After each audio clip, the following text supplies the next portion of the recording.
I don't know how OBS deselects my microphone, and now I'm pissed off. Anyway, thanks for the chat for letting me know. I don't know how that happens. I almost check it every single time. Today I did not check it. Somehow it just deselects my microphone. But anyway, I am here. You could probably see at the very beginning of the stream. I don't know. Let me go check myself. Yes, you can see in the very beginning of the stream. I have a special guest in the room with me today. You could see it in the Discord post that I posted as well. This is my first stream with my dog just chilling in the background. Look, now he's walking around. And yeah, we're going to talk about UFC 285. We're going to talk about the UFC 285 presser. I don't have a whole lot to say about it, but we're going to talk about it. Jon Jones, Ciryl Gane predictions. We're going to continue to beat that dead horse. And who knows, my dog might tear something up in the background while we're at it. I don't know. But whatever you guys want to talk about, any recent news you guys want to talk about, maybe something I missed. I mean, people are talking about Jon Jones' physique. I did a stream last night where we kind of talked about that. We can talk about Ciryl Gane's supposed hand injury that a lot of people are talking about right now, which I don't even think is really necessarily true. And I got to see what... Hey, come here. Come here. And I got my dog in the background trying to chew stuff up. But, come here. Come here. Look, I wanted him to look dead into the camera. Can you see him right now? Let me take a look at OBS. I got my dog just chilling in the background for this stream. He's going to continue. Columbo, come here. Lay down. But anyway, we can really discuss whatever you guys want. Yeah, we're gonna continue to talk about UFC 285 all week. And whatever questions you guys have, throw it in the chat. I'm pissed about my mic issue in the beginning. That shit just pisses me off every time it happens. And yeah, I think that's it. I don't know what other news you guys want to talk about.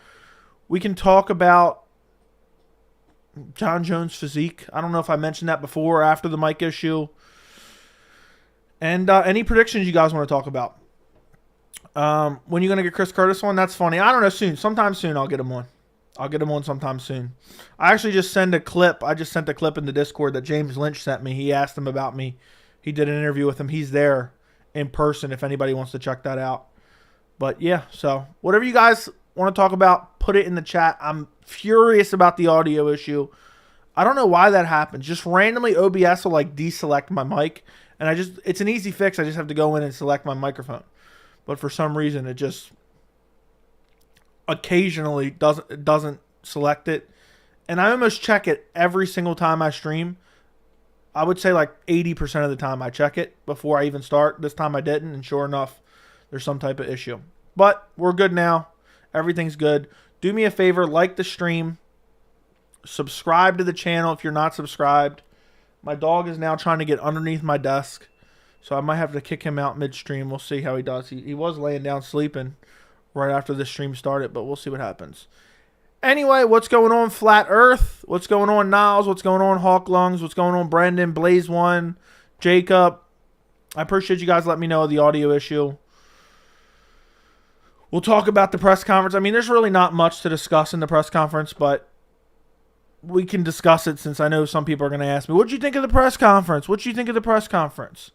Well, you guys can ask me questions about that, and then we'll talk about that a little bit. What's up, Matt? What's up, JJ Smoke? Thank God you're streaming. I was about to start watching The Weasel. I forgot about the conference. I'm mad I missed it. Don't worry about it. You didn't miss anything. Jon Jones looks like he hadn't had a leg day in over 3. He's always had skinny legs. He's always had skinny legs. So that's just the way it's always been. I can hear you now. It was my settings. What's up, Joey? Well, press conference. Nah, it was my settings. It was my fault. Joe, what do you think about DDP versus Derek Brunson? Still don't know if you want to put Derek. Still don't know if I want to put Derek on a parlay. I mean, I think Derek's going to win. I'm not super confident in it. You know, I was going to pick. Early prediction was Derek Brunson. Then I switched to Dricus Du Plessis. And then I watched more fight tape, and I just could not bring myself to pick Dricus. I just could not pick him whatsoever. He just looked horrible in the Brad Tavares fight, even when he won. He looked horrible against Darren Till, even when he won. He's never really looked particularly good in any fight. So I just could not pick him. And I think Derek's going to win, but his age, he got brutalized badly in his last fight. So I'm not like super confident. If I had to put a percentage on it, I'm like 65-35 for Derek Brunson. So it's not like I'm super confident. It's not like I'm super confident in it, to be quite honest. So I wouldn't necessarily trust it, but I'm definitely going with Derek. But again, not super confident, where I have other picks that I'm pretty confident in. So.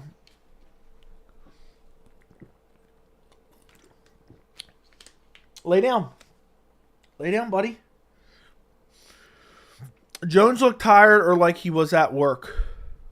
I don't think the body language experts, the doctors, the social media doctors are just too much for me, to be quite honest. Or people are diagnosing Ciryl Gane with a hand injury just because he's got a scar on his hand.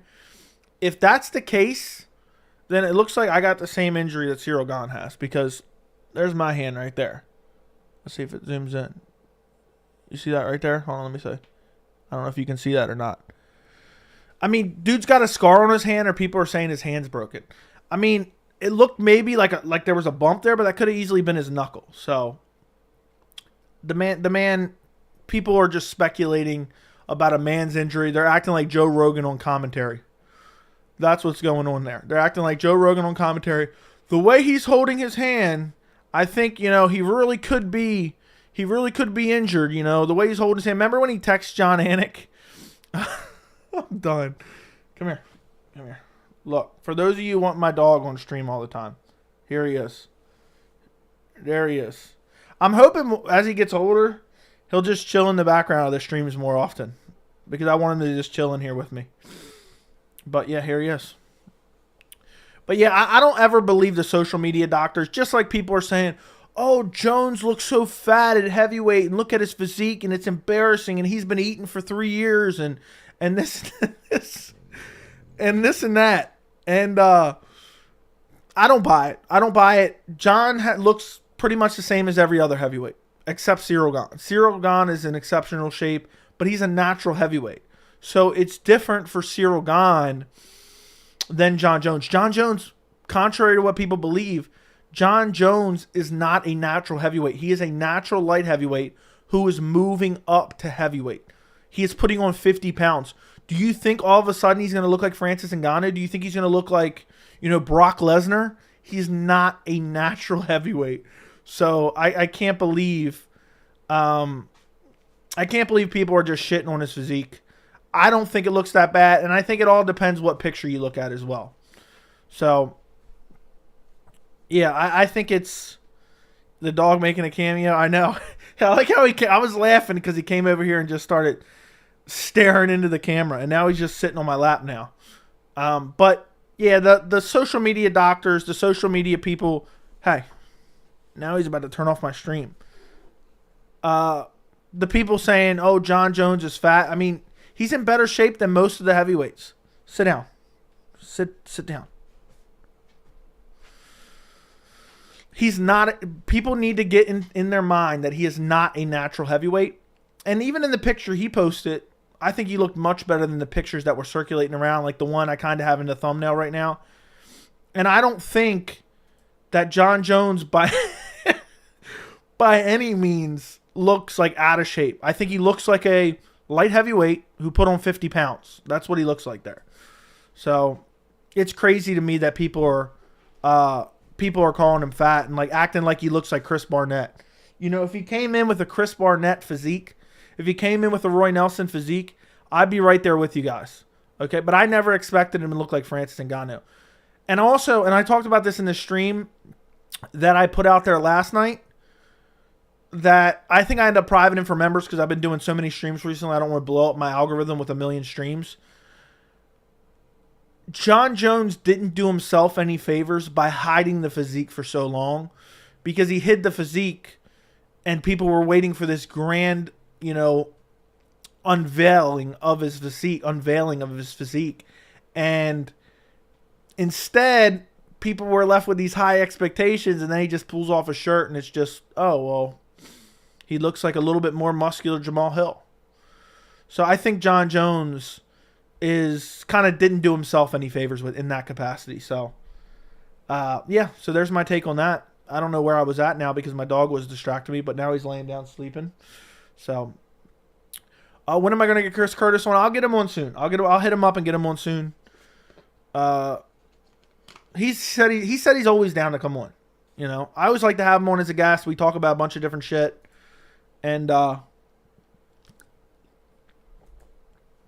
we'll see. I'll say he's fighting in April. I'll get him on in the next 3 weeks or so. And we'll talk about all different things. The thing is, I don't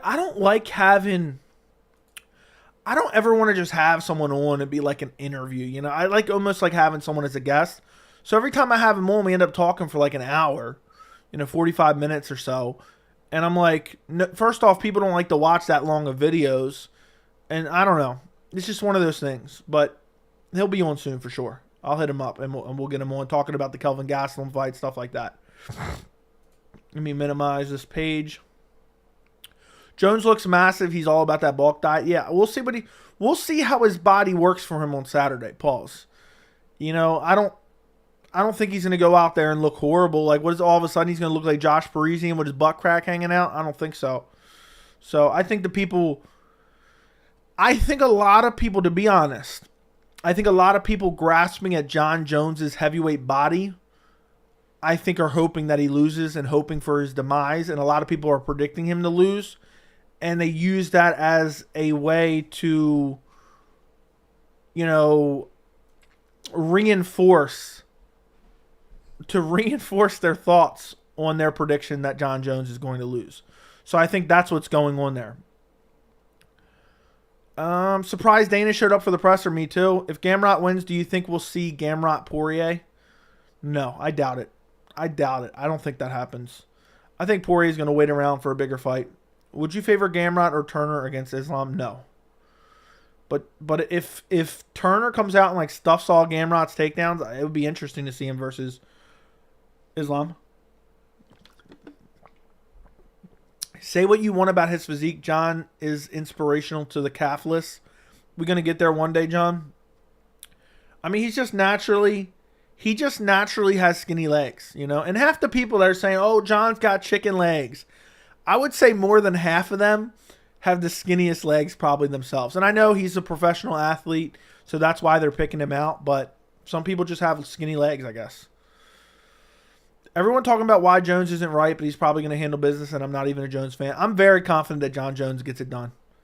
I am very confident that Jon Jones gets it done. One of the best fight cards, every fight damn near must watch. I know. We're 2 sleeps away, boys. We're 2 sleeps away. I think this is the biggest fight since Khabib McGregor. It may very well be. If Jones gets stopped, do you think he'll retire, move down to 205, or try again at heavyweight? Try again at heavyweight. There'll be a reason, and then he'll try again at heavyweight. He'll get like an easy win. He'll take on Derek Lewis or Josh Parisian in his butt crack. He'll get a dominant win. People will say, Jon Jones is back, and he's addressed all the issues that he needed to address, and they'll give him another title shot. That's what will happen if he loses, in my opinion. But if he gets brutally starched or he gets brutally outclassed, it's hard to say. Maybe he does retire. Maybe he decides, you know what, I don't want to embarrass myself anymore. But I don't think that's going to happen. I think Jones is more ready than ever. Shavkat looked big. Shavkat looked massive compared to Jeff Neal. Can I adopt your dog? You cannot. Derek Brunson has the best pose in the game when he shrugs. Yeah, dude, he's like a meme at this point. Yeah, I'm 60-40. Yeah, that's about... I told you what I am. UFC 290 set for July during International Fight Week. Crazy to think we're nearing UFC 300. Yeah, that'll be next year. Holy shit. Yeah, that'll be the middle of next year. UFC 300. UFC 300. Guys, do me a favor. If you haven't liked this stream yet, I would greatly, greatly, greatly appreciate it if you would like this stream. It helps it in the algorithm. We'll see how long we go tonight. I'm not particularly tired, so, and it's still early. So we'll see how long I go. The last fight talk scares me too much. Has he really said this may be my last fight? I haven't really heard that. It's a swelling. You could barely tell, man. The picture wasn't that great.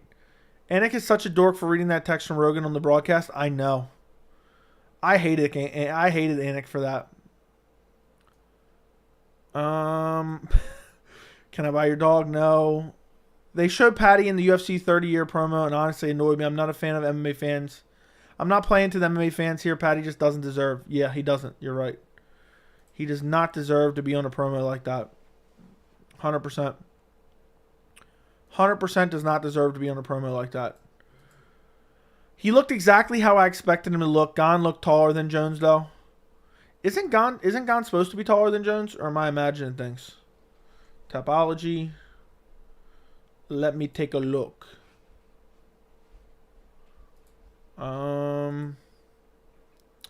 Main event. Okay, they're both supposed to be the same size, same height. Let's take a look. UFC presser. Let's go look at the stare downs. Okay. Let's go look at the stare down. I think it might have been the beanie. They look about the same height, to be honest. Maybe Cyryl's an inch taller. Let's see them standing next to each other. Yeah, I think Ciryl could be like a half-inch taller, to be honest. But I think the beanie's throwing it off as well. The beanie of Cyryl's throwing it off. I just took a look. But yeah, he looks a little bit taller, I think. What is my dog doing in the background here? Okay. I don't know. Joey, did you see that picture I sent in the Discord? He looks pretty big in that. Yes, I did. I did see your picture in the Discord. The one where he was just straight up flexing. I saw that. Yeah, he looked much better in that picture. Apparently, that's the picture that he posted. So, it's all about, you know, different pictures are going to look different ways. You can analyze a picture a million different ways, and too many physique experts online, in my opinion. John still has skinny legs. Most mixed martial artists do. I don't know about most, but maybe. I haven't really thought about it. Facts, he should have just been open about his physique, not going into hiding like a bodybuilder before Olympia. Yeah, I think that's what did him a massive disservice. He was hiding it and hiding it and hiding it. And he set these expectations there was going to be this grand unveiling of his physique. Ask Curtis if he can get Strickland on. Okay, I will. Also, a lot of questions. MMA media are boring and lame. Just my opinion. I mean, LeBron and Jordan are just the wrong sport. Okay, let's talk a little bit about the presser. Because the presser was literally embarrassing in terms of the MMA media asking questions. Hey, John, are you a lock for the card? You're in my parlay. What the fuck are you asking, you dumb motherfucker? If I was there, I swear I'd smack the shit out of that guy. What a dumb fucking questions. Who's letting these people in? You could ask a million questions. I tweeted out some questions on my Twitter. John, in the 3 years off, did you ever consider that you may never fight again? How satisfied are you with your new UFC contract? What happened last time you were in Las Vegas with your wife? Fill us in. What happened there? I'd love to know. Who do you think's a tougher matchup, Ciryl Gane or Francis Ngannou? All fine questions. They're not groundbreaking questions by any means. But to look Jon Jones, the consensus GOAT, to look him dead in the eyes with a microphone in your hand and say, hey, man, are you a lock? Fuck off. You know, that's just the dumbest shit I ever heard of. These horrible questions. But I guess that's what the UFC wants. That's genuinely what the UFC wants. They just kind of have a little circus show. And honestly, it's just embarrassing. The stupidest questions. And my press conference reaction, and I said this in the Discord, guys. Genuinely, if I didn't have a YouTube channel, I don't think I'd be watching these press conferences. Even the questions that are like normal questions are just boring as hell. Oh, how are you going to win this fight? What do you expect to happen on Saturday night? You know, it's like, how confident are you going into this fight? It's just dumb questions. I don't care to hear the answers to them. I know a lot of people who are MMA fans are into the soap opera, drama, bullshit. And, I'm sure somebody's going to go out and pick the press conference apart and say, can you believe Ciryl Gane said this? Can you believe Jon Jones said this? And they're going to break it down frame by frame. I'm sure there's somebody out there doing that. At the end of the day, it adds nothing to it. Now, I get sometimes there's certain interactions that are like, oh, okay, that's kind of interesting there. And we get those. We get those one-off interactions. But for this one, this was just going through the motions. And for me, it's always about the perceived skill set more than anything. I don't care if Ciryl Gane doesn't like Jon Jones. I don't care if Jon Jones doesn't like Ciryl Gane. I want to see the best versus the best. I want to see the most skilled version of Jon Jones versus the most skilled version of Ciryl Gane. That's what I truly care about. When they get in the cage to compete against each other, who is going to be better? I don't need, Ciryl Gane to go out there and say, oh, Jon Bones Jones, you're a bitch, or I don't need Ciryl Gane to go out there and say, hey, I'm going to do to you what you did to your wife in Las Vegas last year. I don't need that. I don't need to be like, oh my God, can you believe he said that? And I don't need to analyze the psychology of the fighters going into the fight. I just want to see their skill levels against each other and see who comes out on top. That's what gets me up on Saturday mornings in my Venom gear, in my Project Rock shoes, and gets me to tune into the pay-per-view card. Because the best feeling I can have going into a fight is, holy shit, anything can happen here. I wonder what's going to happen here. That is the best feeling I can have. Or we're really going to see some MMA history here. We're seeing two of the best versus two of the best. In no other sport do we rely on trash talk. In no other sport do we rely on, somebody saying that, oh, so-and-so said this about you, so-and-so said that about you. Like, you're not hearing, for the most part, you're not hearing, back in the day, obviously this doesn't apply now, oh, Peyton Manning, did you hear what Tom Brady said about you? He said you're a little bitch. No, we don't rely on that. We're excited for a Super Bowl game or a playoff game because we have two of the best teams going against each other. And I'm not even a football fan anymore, but you get my point. I don't need them to call each other names. I don't need a backstory. Now, some people love the soap opera effect of MMA.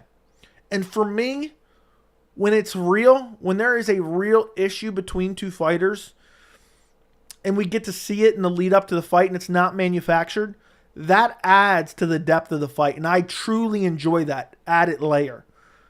But outside of that, when there's real, true dislike between two fighters and just having that extra layer to it, it's a lot of fun. But at the end of the day, the most important thing is skill sets. I'm sure, even though, inevitably we didn't get the press conference and inevitably we didn't get the fight, Nate Diaz versus Khamzat Chimaev in a lead up would be kind of funny, But guess what? You know what? I hated that fight and I didn't care about the fight. You know why? Because look at their skill sets. I knew what was going to happen there. We were going to see an absolute mauling of Nate Diaz. So I didn't need to see that at all.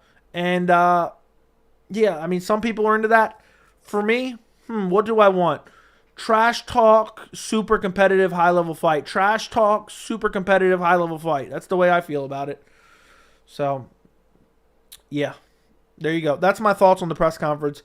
Could have done without it. Could have never watched it and wouldn't care.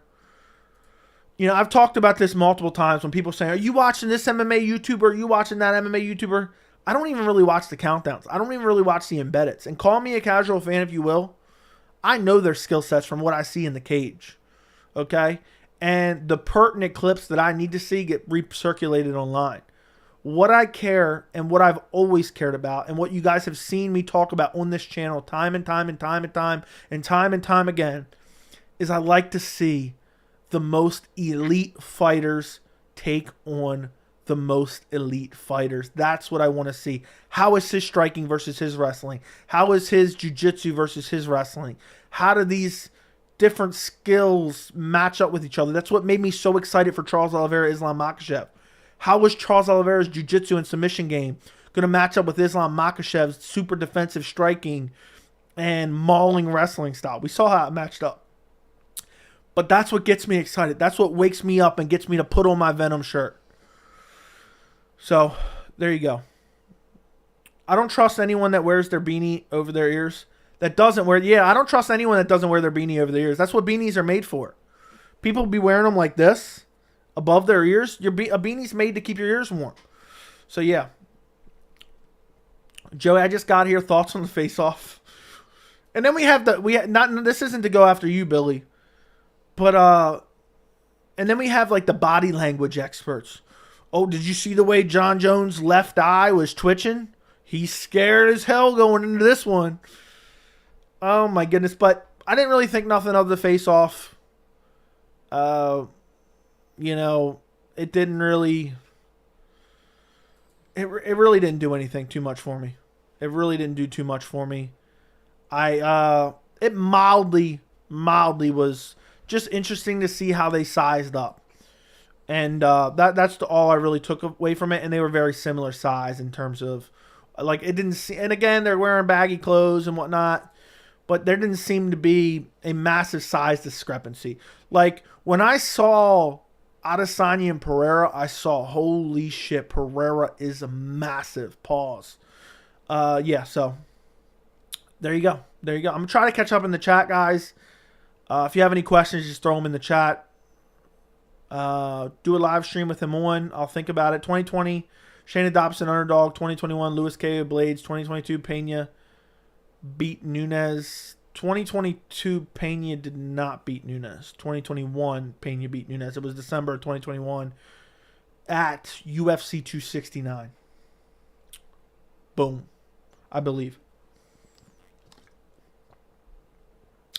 I have bigger legs than John, and I'm 155 pounds. Well, I bet you John would kick the shit out of your legs. Can you post a screenshot on YouTube of all your picks? Maybe a graphic with all your predictions? Maybe. I usually post it on Instagram. Do you have Instagram? You can follow me on Instagram. I post it. I go over my full card picks on Friday's live stream, so tomorrow's live stream. But I also post my full card picks in a picture on Instagram every Saturday. So maybe I'll start posting it on YouTube too. But go follow me on Instagram at MMAJoeyC. Jones is ready to go. It'll be a nice win for him. Did you hear Dana talking today about UFC 300 being stacked from early prelims to main event, giving us the best card we will ever see? I did not see that. Where was that at? What would you do if Dale Earnhardt came through your door? I'd probably call a priest because he's been dead for several years. So I'd start performing some type of seance in the house. Get some holy water. I love the feeling of anticipation all week. There's big times cards, so many good matchups. I've talked about this plenty of times, over and over and over again. My favorite thing about the fights, and the reason I love doing this YouTube channel, the best thing about cards like this is looking forward to it, the anticipation. And I am beyond excited for UFC 285. Just to sit here and dissect each matchup and give my predictions on them and talk about all the little intricacies. And I almost love the anticipation more than the event.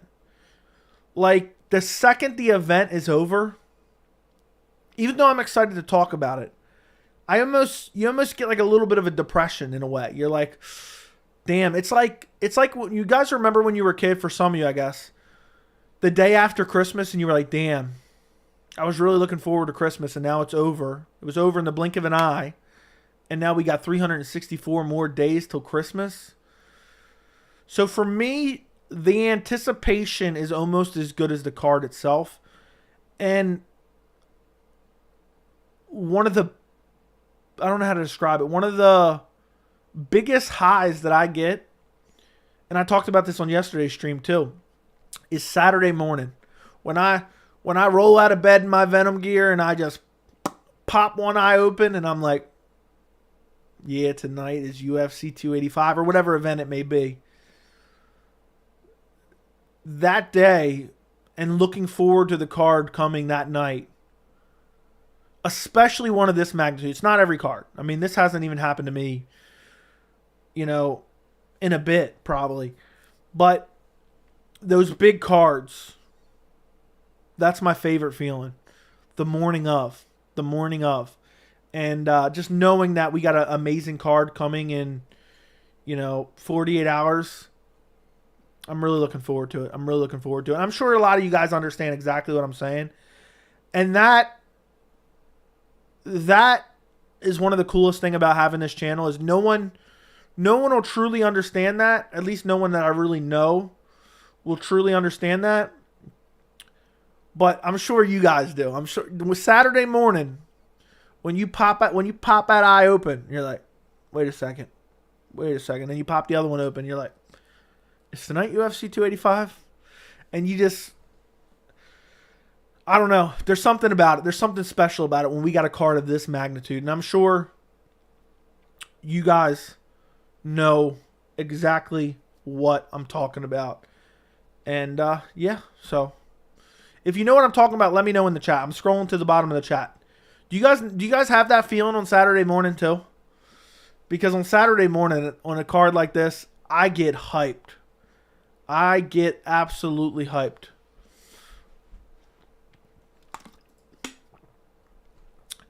When I roll my fat ass out of the bed on fight day, it's like waking up on Christmas morning. Sure do love that feeling. That's why, and I've talked about this plenty of times on stream as well. When the fight card is earlier in the day, like UFC 280, it almost ruins it for me. Not completely, but I just don't like it as much because it's like so weird in terms of like the timing of it. Like it throws off my whole day. But yeah. Joe, I forgot, are you streaming the fights this weekend? Yes. I'll be streaming pretty much the entire card.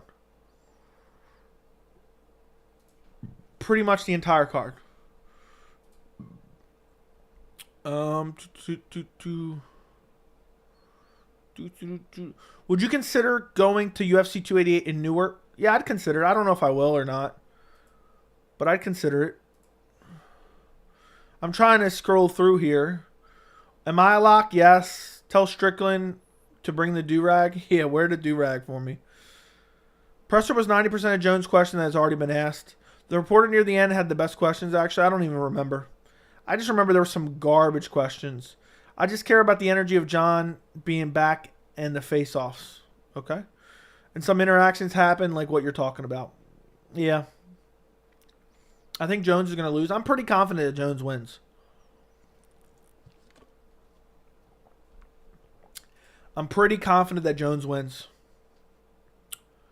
Let's see what time. I just looked this up yesterday, but I forget day to day. I mean, it's hard to remember everything going on in the MMA world at all times.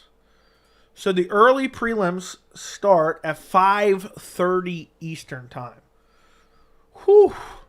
So we're looking at a 7-hour stream just for the fights alone. And then we're looking at 8 hours total.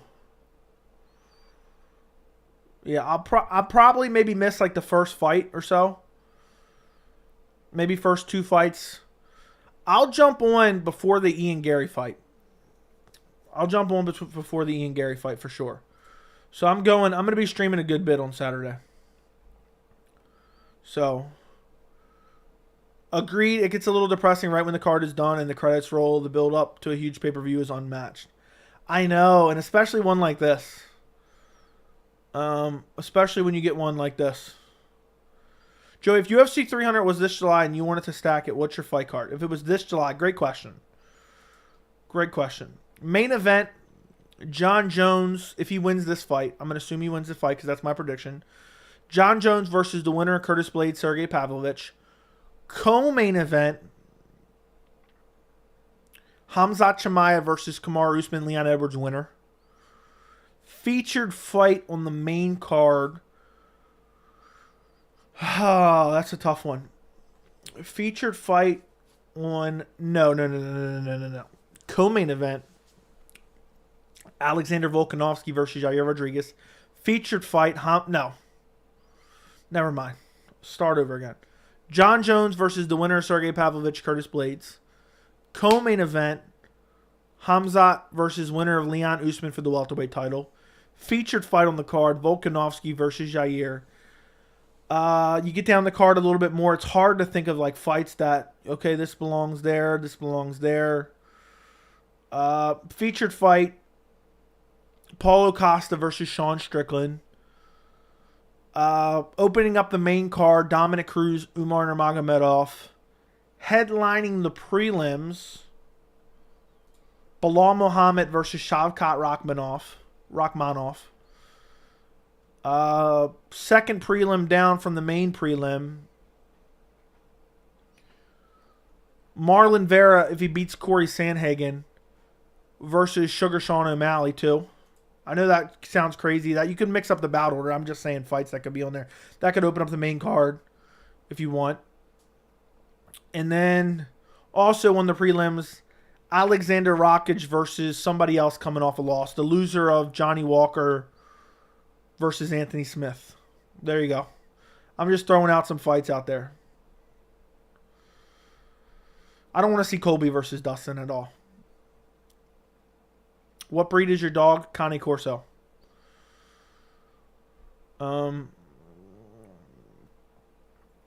Laying in bed thinking about what happened.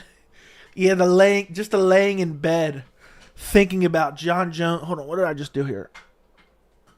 Just laying in bed thinking about Jon Jones' heavyweight physique after the fights. That sounds about right. I saw Umar tweeting it's his dream fight. It's the fight that makes sense. It's the fight that makes sense, for sure. Your dog is adorable name. His name's Columbo. I got him as a puppy. And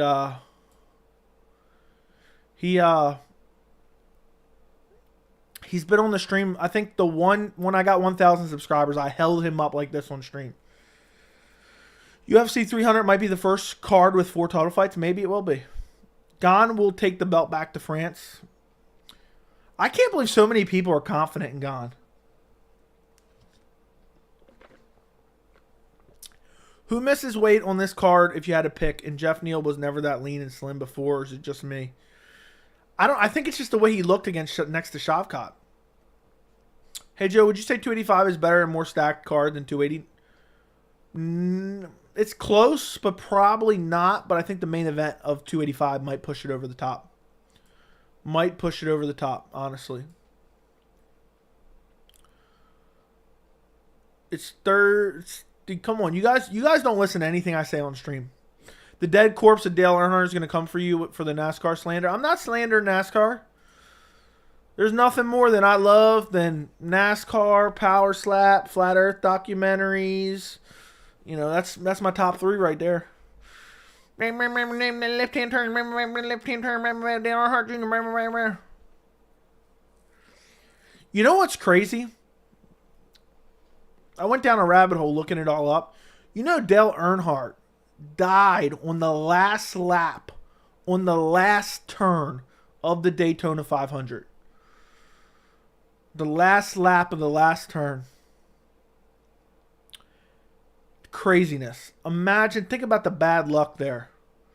And what's crazy is, I think it was his son and one of their teammates. I think they had like teammates back then that were in front of him, and he was kind of playing guard, so no one could go around him. So his son and their other teammate could win. So the last thing he saw was his son cruising to like a second place, maybe, something like that. But yeah, last turn, last lap. Rest in peace, Dale Earnhardt. Don't come for me now. Don't come after me for the slander, even though there's been no slander. Joe, would you consider yourself a male body expert? No. Do you think Jones is a sociopath? I don't know. I'm not a psychiatrist or a psychologist. Do you believe that Jon is actually not getting it lit at his after party? Maybe. I don't know. I never really thought about it. I agree. I enjoy matchups, not drama and trash talk. Yeah, the drama and trash talk can add can add to the already great matchup, but the trash talk and drama can't make up for a shit matchup. Can you pick up your dog at the end of the stream? He's 130 pounds. How do you want me to do that? If you scroll back at the beginning of the stream, I believe it was, he was staring dead into the camera. Let me take a look. Let me see when it was. If you go to the very beginning of the stream, just scroll to the very first second, he was just staring dead into the camera. So if you guys want, now he's just chilling in the background. I'm going to try to start doing it more often when he just chills in the background. Because when I'm in here streaming a lot of time, he'll be downstairs with my fiance, and he'll come up here and I'll hear him like push his head into my door here. Because he wants to come in here. So, but he's got to calm down a little bit. He's still a little bit crazy. Especially when he's not tired. Like right now he's tired. But yeah. What are your thoughts on Gamrot's fight? I think Gamrot's grappling is going to be too much. Unless he gets caught in a guillotine shooting on a sloppy takedown, I think he's going to manhandle Jalen Turner and win a decision. Maybe even get a sub of his own. Maybe even get a sub of his own. At least we have 286. It's only 2 weeks. I know. Paddy versus Ilya. Dude, Ilya Taporia would starch Paddy Pimblett badly. Badly. It would be horrendous, the level of beatdown that he would give him. Missed the press conference, Joey. What's the news? There really is nothing, Razor. Jon Jones said, yeah, I'm confident in myself, and I've been training for 3 years, and that's pretty much it. What's the difference between a Cane Corso dog and the type of dog you have? That's what I have, a Cane Corso. I don't know what that answer is. Yeah. Okay. People on the Instagram and people in the Discord know a little channel secret. I see people keep bringing it up in the chat, even though I've asked them not to. But yeah. We got if you guys want to be let in on a little secret, go follow me on Instagram and look what I posted on my Instagram story. A little secret for Saturday. But don't say nothing in the chat. John lost to Reyes. It was close, man. 4th and 5th were clearly Jones. First 3 were probably Reyes, but I think it was 2 and 3 were pretty close. And also, I think Reyes had the Josh Emmett effect. He was throwing a lot of shots that weren't landing. What would it take for you to miss this pay-per-view and watch Power Slap instead? I wouldn't do it. You couldn't pay me $5,000 to miss this pay-per-view and watch Power Slap instead. I'm dead serious. Magomed destroyed Smith in 2 rounds. Jones took him to a decision. MMA math doesn't work that way, man. And also, Smith got injured in that fight. Hey, how's it going, Joey? 2 more days till 285. Yep, 2 more sleeps. Apparently, Connor and Chandler got into it on Tough. Oh, I can't wait. It's going to be awesome. Yeah, we're going to see some pushing and shoving. And maybe some yelling, too. That's like, go back and watch my video about the UFC 279 press conference. What did I do? Let's see what the video I posted.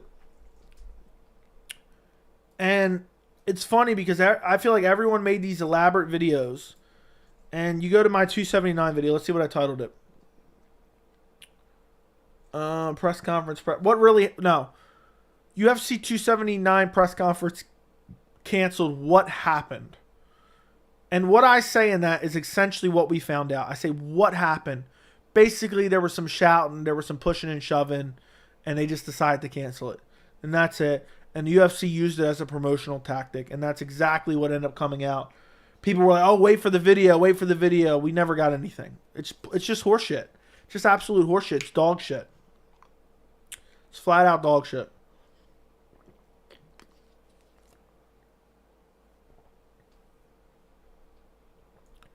I changed my pick today to Gamrot after watching their recent fights. Yeah, I think my early pick was Jalen Turner, but then after watching some fights, I had to switch to Gamrot. So, Gane looks so confident it's going to be insane. If he can really be the first to beat the GOAT, may very well be. It may very well be. I like Turner, but Gamrot's grappling is too much for him. Also, you have to think for Turner, he went from fighting Dan Hooker to fighting Mateusz Gamrot. And also, the guy at the press conference doesn't even know how to say Mateusz Gamrot. Some people even call him Mateusz Gamrot. Dude can't say Mateusz. He's like, I don't want to butcher your first name, so I'm just going to call you Mr. Gamrot. Dude, you shouldn't even said that. NASCAR is next. What are we talking about there? I saw it right now. That's funny. You're going to catch a lot of people off guard Saturday. Yep. Mateus even told him to call him Matthew. I wonder if that's what they use. Yeah, I need to get my dog some Venom gear. Dude, I need to get Venom to just sponsor me. I got to get Venom to sponsor me. I think it'd be hilarious. Promo code Venom down in the description. You know Venom's emailing me like 24/7 now? Just emailing me all the time. Check out our new gear. Don't miss out on the newest Venom gear. I need a sponsorship from Venom. I would have it flying off the shelves.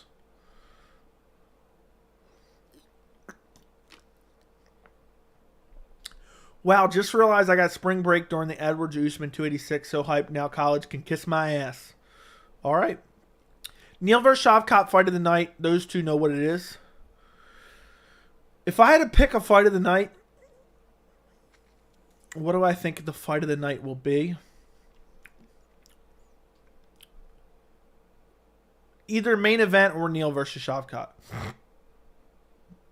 I believe. I almost called UFC customer support and lit them up for sending me a power slap promo email. Yeah, I get them all the time. It actually pisses me off. Dana said UFC 300 will be so stacked from the early prelims to the main event for the first time ever. All stacked card. Thoughts? Go live Saturday for the Saman fight. I don't know. I haven't decided yet exactly when I'm going live, but I'll be going live early. But I just don't know exactly when. But I hope 300 is crazy stacked. I hope I have to do a breakdown and prediction, a full breakdown and prediction for every single fight on the card. But the real question is, why do you want me to go live so early, dude? I thought you hate the channel. For someone who hates the channel, it seems like you love the channel an awful lot. You want to see me go live earlier. I was in jail once and they showed the Super Bowl on TV. You think they showed them Jones versus Gane, and imagine you went to jail and missed the whole card? Oh, no, they ain't showing no pay-per-view. I'd be pissed. Imagine I went out for food like right before the prelims or something and got arrested for something dumb. I don't know, they thought I was someone else. They arrest me. Not realizing. Oh, my God. I'd be pissed. Imagine sitting in the jail cell, know what's happening right now. Oh, I'd be heated. I'd try to escape. Venom better than Reebok for sure. But yeah, the UFC 285 isn't anywhere on the same scale as the Super Bowl. Imagine Jones gets flatlined. Joey's reaction would be insane, crazier than the Usman. I might fall out of my chair. I auditioned for Power Slap by accidentally eye jabbed the 300-pound man across from me, so I was cut. I feel like you just made that up, but okay, I'll take your word for it. Gamrot versus Turner is going to be insane. I know. The whole card's going to be insane. It's just amazing fight after amazing fight after amazing fight after amazing fight after amazing fight after amazing fight. I am really excited. I'll be streaming tomorrow night. Just so you guys know, I'll be streaming tomorrow night as well. So make sure you join me tomorrow evening as well. I'll be doing my full card picks live on stream. We'll be dissecting the fight for one last time before we actually watch the fights together. And it's gonna be a rip-roaring time. It's gonna be just a hell of a time. I'll be going live about 8 p.m., 9 p.m. tomorrow evening. And I'm really looking forward to it, guys. I'm really looking forward. It's crazy to me. I remember doing these streams, talking about up-and-coming cards, talking about up-and-coming fights. We'd have like 3 viewers. And the fact that now we're consistently getting closer, over 100 viewers. 2 years, in 2 years' time. April 1st will be 2 years since I started the channel. Mind-blowing to me. Absolutely mind-blowing to me. and we're going to be streaming one of the I would have never, I used to not even stream the pay-per-views, and now you guys, I've always told you, if there's enough demand for something, I will do it. If there's enough demand for it, I will do it. And I used to never want to stream the pay-per-views because I'm like, I'd rather watch it on my 77-inch OLED than my 27-inch monitor. And because of the demand, I've started streaming more UFC pay-per-views. And we're going to have a good time on Saturday. I love also that my reactions are forever cemented online. That I can go back a year from now and be like, what was my reaction to, Jon Jones getting a finish at UFC 285? And we get to watch the fights together. That's crazy to me. But, yeah, I don't know. It's hard to believe, though, 2 years since I started the channel. I started the channel and made a video on the same day. I sat here in front of my laptop in this very room and was like storming over a YouTube name. I was like, I gotta do it. I've been wanting to do this. I gotta start it. I'm like, well, okay, what's my YouTube name gonna be? And I just couldn't think of anything. I just could not think. It's harder than you think thinking of a YouTube name. And I was like, well, I'm just going to make it MMA Joey. I couldn't think of anything else. And honestly, it worked out perfectly because it's easy to remember. It's easy to type in and search. So, and nobody else has that name. So, yeah. How do we find the first video you made? Every single video I've ever made is on the channel. So you just got to scroll back. But yeah. You know what's crazy? If you go to my videos, right? I'm going to go scroll all the way back to the first video. You guys know my video of how I go through the pay-per-view card and I grade the card.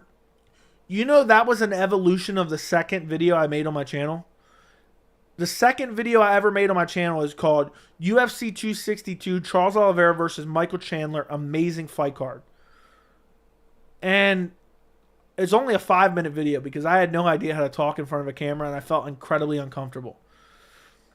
But that exact video right there is what molded into grading the card. Because what I like doing in those videos is going over the pay-per-view card and briefly discussing each fight. But then I started thinking, well, how can I evolve this idea? And then I thought, you know what? I'm talking about the fights. I'm talking about the pay-per-view. Why don't I grade it at the end? And that's what I ended up doing. And that eventually evolved into how good is blank card. Like, look, I have UFC 263, Israel Adesanya, Marvin Vettori, amazing fight card. That is, I'm not grading it yet. I don't remember the first card that I officially graded. But, yeah, and then it slowly, UFC 264 is stacked. Same type of video. And then eventually it just slowly molded into, and I'm trying to figure out when it molded into the actual grading system that I now have today. I think it was UFC 266. UFC 266, Alexander Volkanovski versus Brian Ortega. How good is it? 500 views on that. So, yeah. That was an evolution of the second video I made on the channel. The first video I made on the channel is a 2-minute and 34-second video. And all I was trying to do was just get some experience. It wasn't about anybody watching. It wasn't about anybody checking it out. It was just about me getting the repetitions in because I felt incredibly uncomfortable.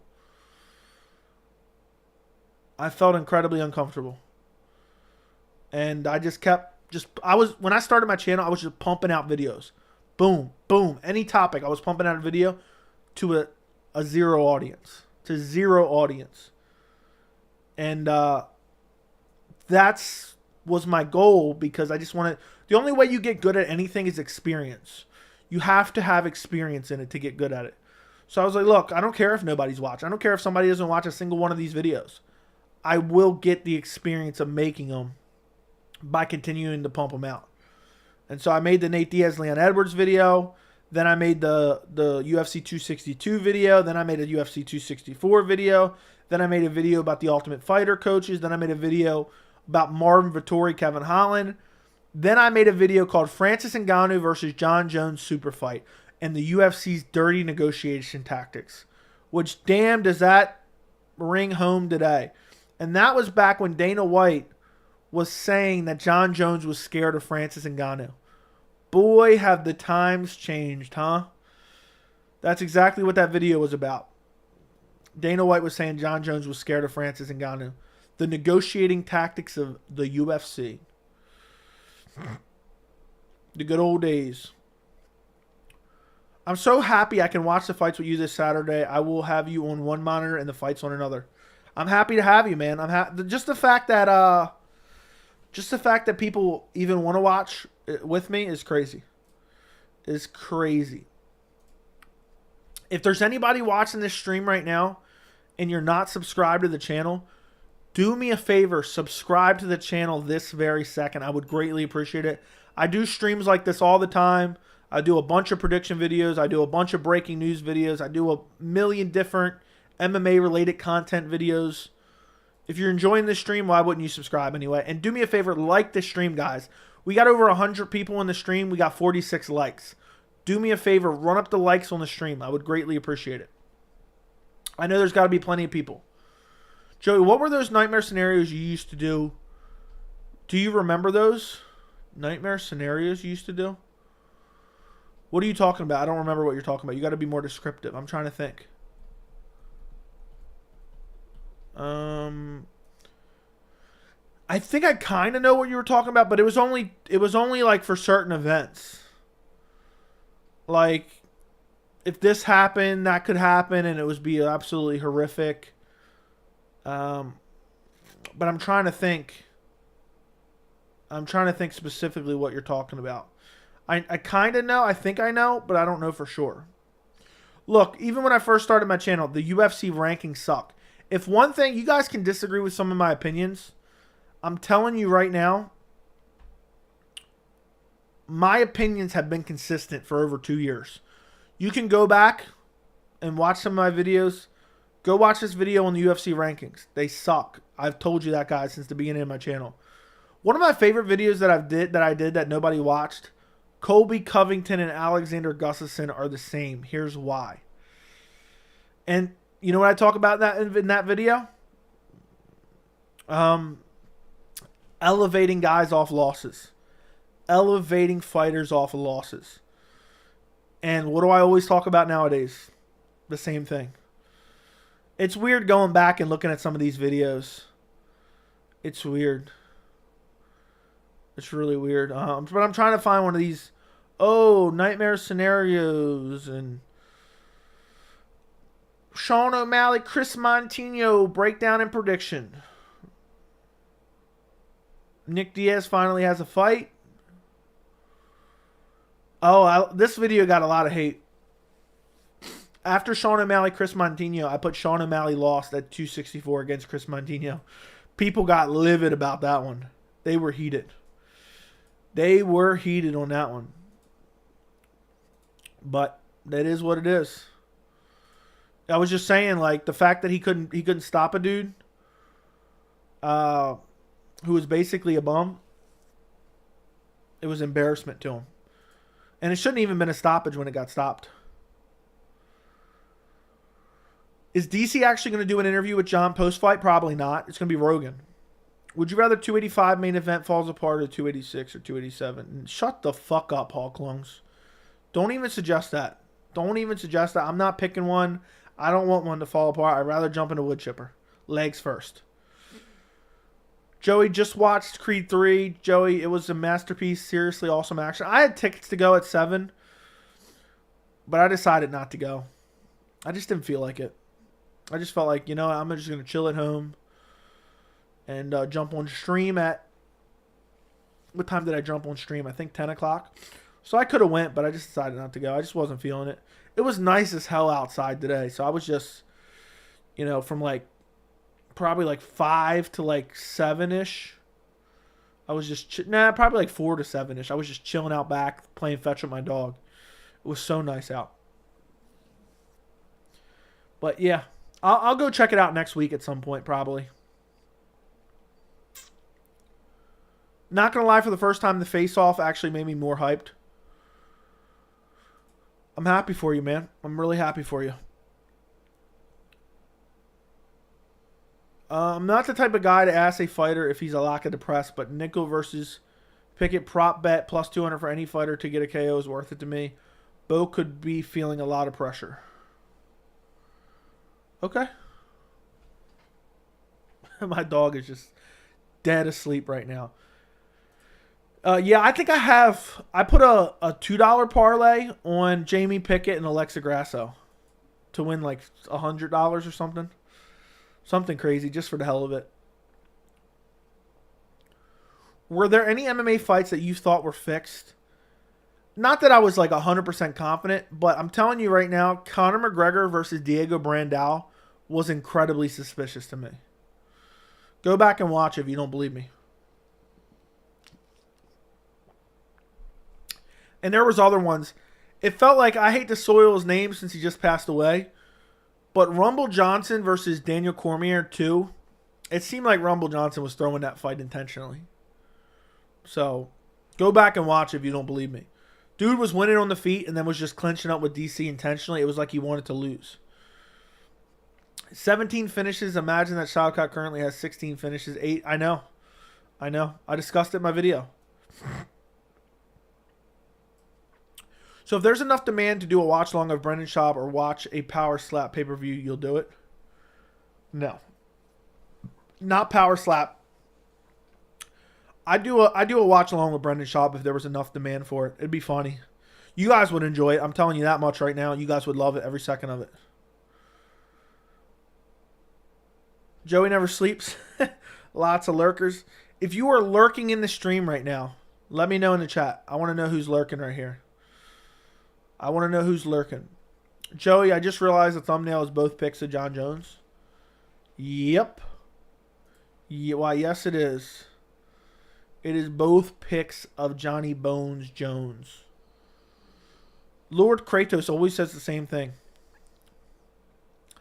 I like how many inside jokes we now have on the channel. I like how many, like everyone knows of the wood chipper now at this point. Everyone knows of the wood chipper at this point.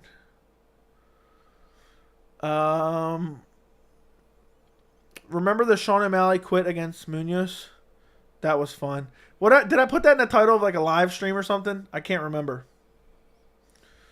Or did I just tweet that out? I think I tweeted it out to be funny. And people got pissed.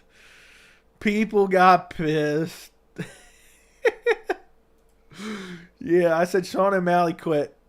He quit. Something like that. I don't remember exactly what I said, but it was funny as hell. A lot of people got pissed off about that one. FanDuel, fund it, man. It's been a bit. Where you been at? But thank you for the 12 months of membership and appreciate you lurking, man. I appreciate your support.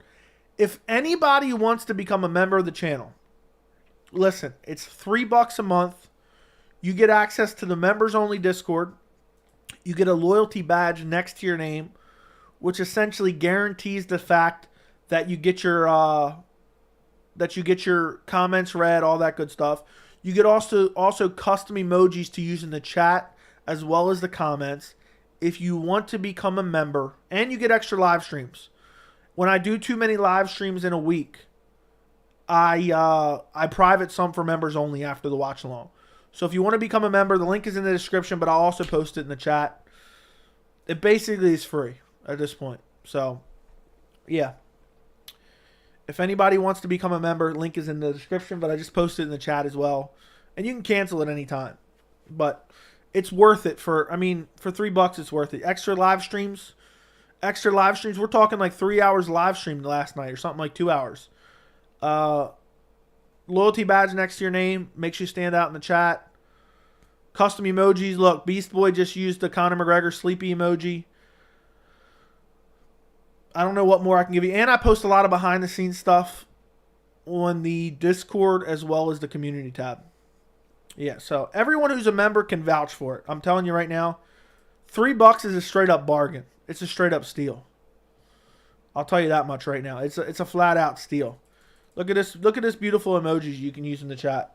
Look, you can even get a Hamzat Chimaev emoji.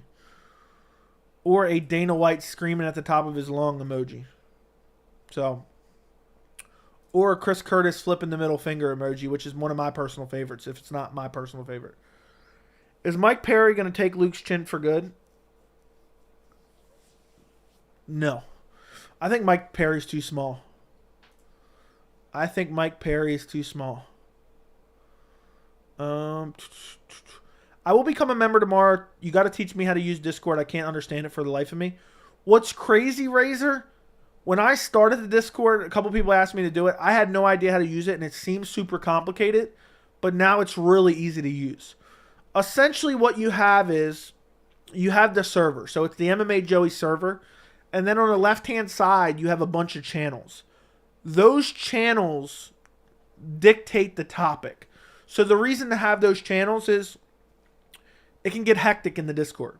So to keep it somewhat organized, even with my Discord, we got about like 60, 70 people. We probably have about like 30 really active users. There can be a lot of messages. To keep it kind of organized, we use those different channels. And basically all you do is just swipe to the left. What just happened here? Apparently I just lost connection. I don't know what happened there. If for some reason it just booted out of connection. But all you do is swipe to the left, you pull up the channels, you click on those, and then you can type in all the different things. So for our Discord, I'll tell you if anybody wants to know what's in our Discord. So we have the random tab. We have the channel updates, which is where I post, okay, I'm going live at this time if it's a random stream. I'm going to be using this. I got this. This is behind the scenes stuff, pictures of my desk, pictures of what's going on in my house, different things regarding the channel, videos I'm making. Then I have breaking news where anybody can post breaking news whenever there's news. That's where I get a lot of my news is from the breaking news tab. Then we have the fight night live chat. Obviously, that's self-explanatory. When the fights are going on, that is the tab that everyone messages in. We have MMA memes. That's self-explanatory. We have betting. That's self-explanatory. We have boxing. That's self-explanatory. We have self-promotion. That's self-explanatory. And we have bot commands, which is like a ranking thing that does it. But, yeah. So that's pretty much the Discord. And I'm pretty active on there, so you can message me anytime, ask me anything you want to ask me. And I post a bunch of behind-the-scenes stuff on there. If you're in the Discord, you know a lot more about me and the channel than anyone else.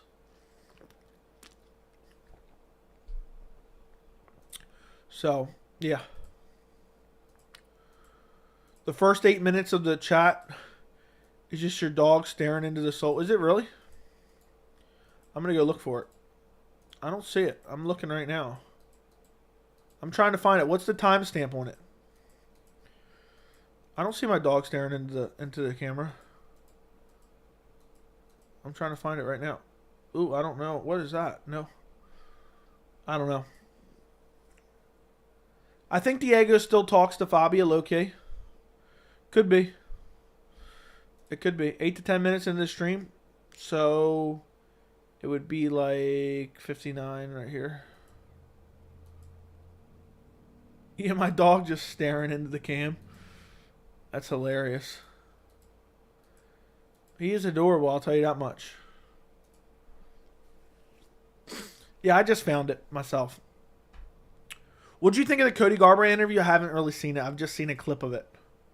So I don't know. Do you voice chat in the Discord or just typing? Sometimes we voice chat. Sometimes we'll watch old fights in the Discord and we'll voice chat. But it's kind of hard. Like, even if we get like 10 people in the voice chat, I mean, it's like difficult to kind of communicate. So, you think Cerrone McGregor could have been rigged? Nah, I don't think so. Plenty of fixed matches, every Chael Sonnen fight ever. Okay. I will put 5 on Jones by sub in round 3. F it. Wouldn't surprise me. Congressman Masvidal or Herbert Dean are some of my favorites. Yeah, Herbert Dean. Good old Herbert Dean and Congressman Masvidal. If you had to predict who you think will headline the alleged New Jersey card, I think it's going to be Henry Cejudo, Aljamain Sterling. Did you watch the Cody Garbrandt UFC media interview? And if so, what did you think of it? I have not. I've not really seen anything. I've seen 10 minutes of the countdown. I started watching the countdown before I jumped on stream. So I have not a clue. Is Joshua and Fabia still involved with Diego? It wouldn't surprise me if it's like secretive. We need someone to hit the UFC pressers to represent MMA Joey Betts and ask John if he's a lock. Stop it. Why is Cody called No Chin? Because he's been brutally KO'd multiple times. Got it. Thank you. We'll keep my eye. We'll keep my end of the deal and join tomorrow. No big deal, man. No pressure. If you don't want to, you don't have to. It's just an extra way to support the channel and it's extra benefits. But maybe I'll have to check out the Cody Garbrandt interview. Was there anything in particular that was interesting about it that you guys thought was interesting? What's crazy, and I talked about this yesterday, Cody Garbrandt's only been KO'd one time since... Cody Garbrandt's only been KO'd one time since 2019. Since the end of 2019, I guess, if you want to put it that way. Let's put it this way. In the last 3 years, so 3 years ago would be March of 2020. In the last 3 years, Cody Garbrandt's been chinned one time. So, yeah.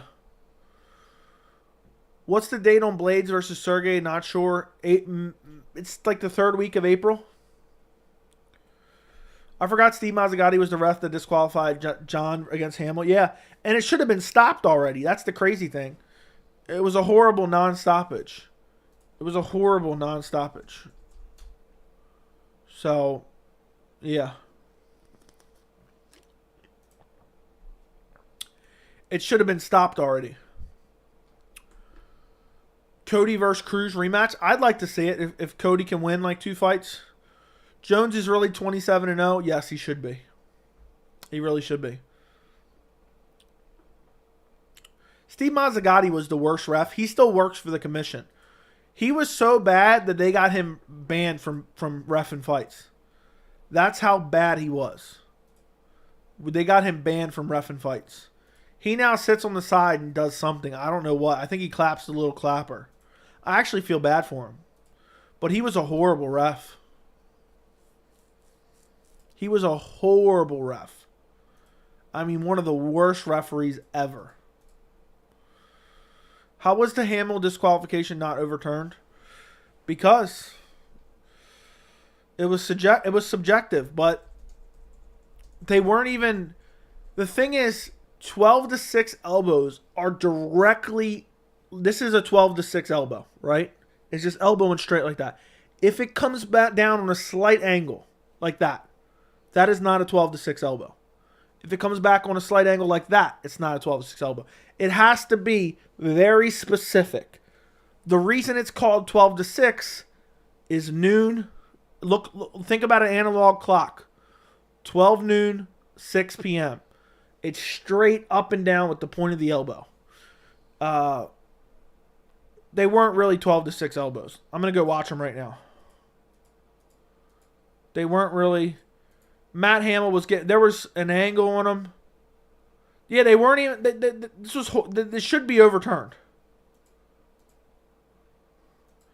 It should be overturned. Mazzagatti's an idiot. Mazzagatti's a straight up idiot. I'm watching it right now. Let's take a look. Yeah, Mazzagatti's an idiot. They were not 12-6 at all. As long as there's a slight angle on them, they are not illegal. You can go watch them and you can see them clear as day. There is an angle on them. There is an angle on them. There's a clear angle on them. And Mazzagatti, I mean, he didn't get fired till long after that. But Mazzagatti's a piece of shit ref. I mean, I don't even know how to describe it.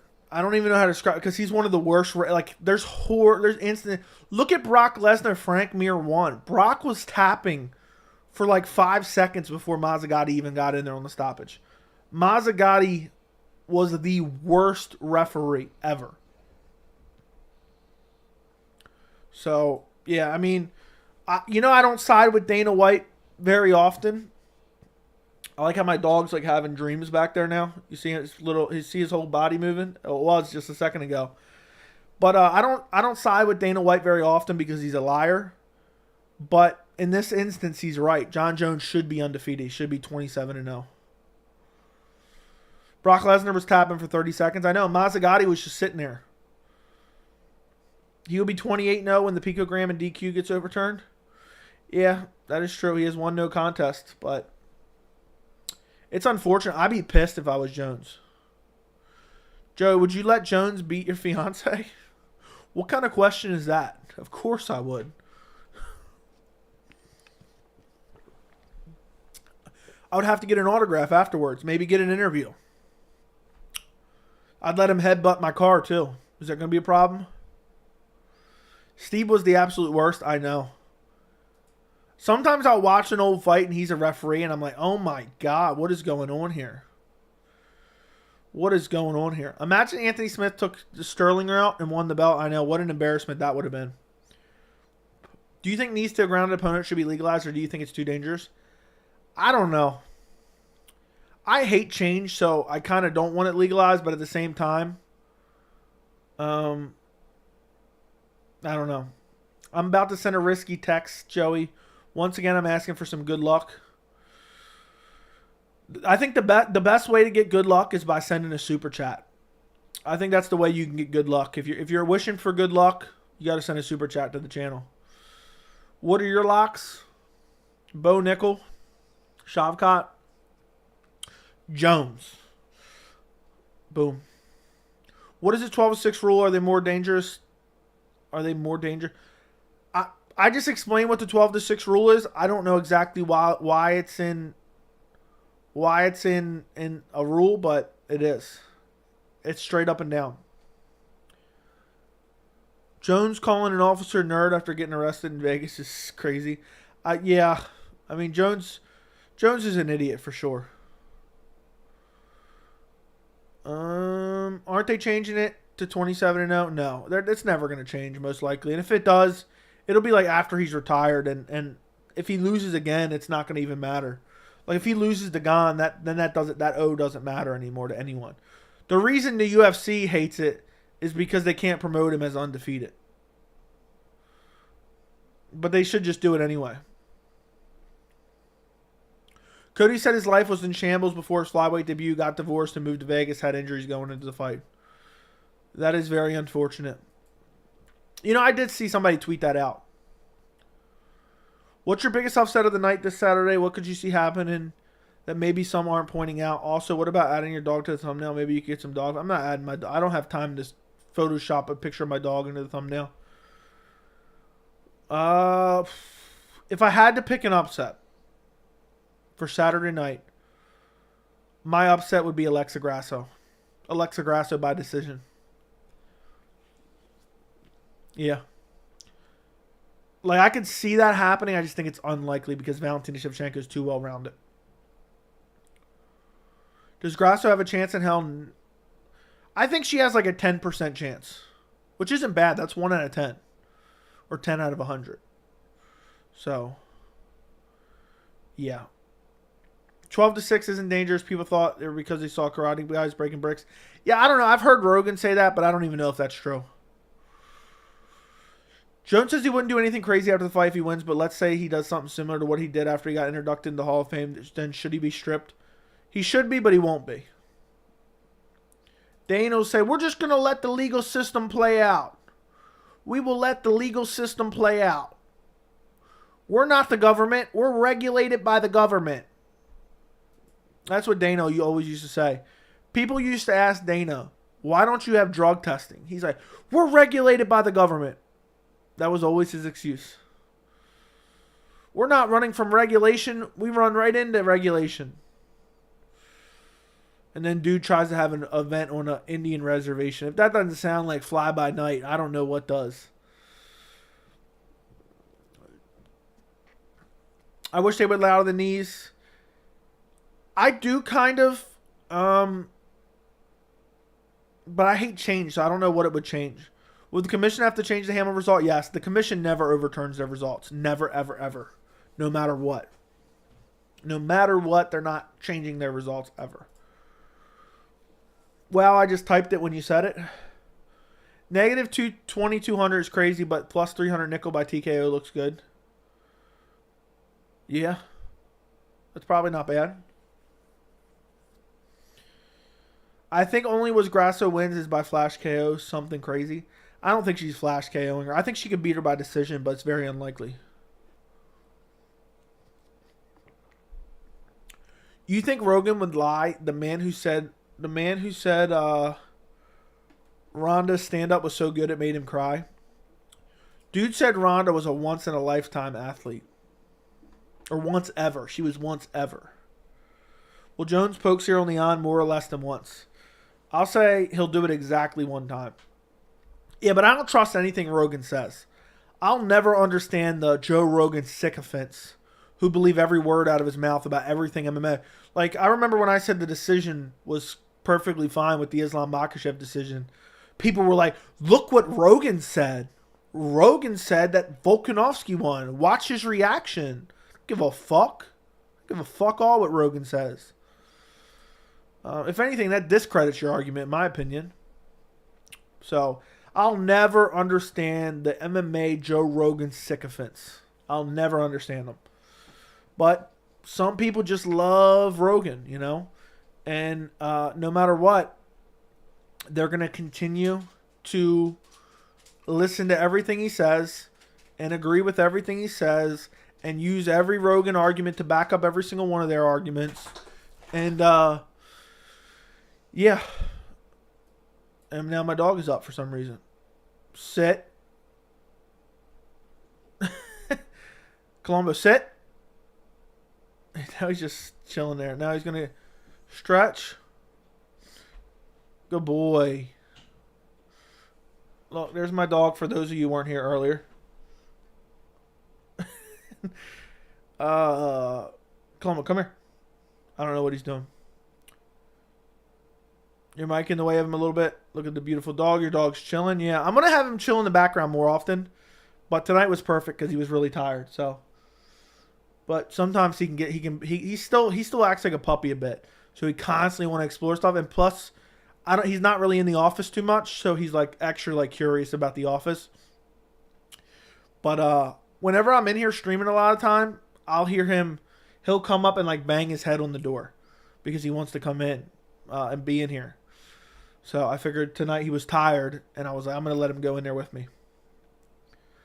Jones looking shook at the press conference. I think that's crazy. What made you name him Colombo? It's a cool name. I just thought it was a good name. I had decided before I even got a dog. Me and my fiance said, how funny would it be if we got a dog and named him Colombo? And so it was a perfect name. We got him. We named him Colombo. Colombo, come here, buddy. Come here, buddy. Come here. Look your head up. Stare into the camera. Hey. Don't lick my hand. Lay down. Lay down. Did you have him as a puppy? Yes. I brought him. If you guys go back and find my 1,000 subscriber stream, I think it's like an hour or so in, something like that. I hold him up as a puppy on stream. He's like 20 pounds maybe. I agree Joe is very biased. Oh, yeah, very biased in a company, man. Yeah, Rogan is. So, yeah, I'll show you what he looked like as a puppy. So this is what he looks like now. I'll show you a picture of him, what he looks like now, completely. Hold on. Let me see. So this is what he looks like now. As he comes in and puts his head in the camera. That's what he looks like now. See if it focuses.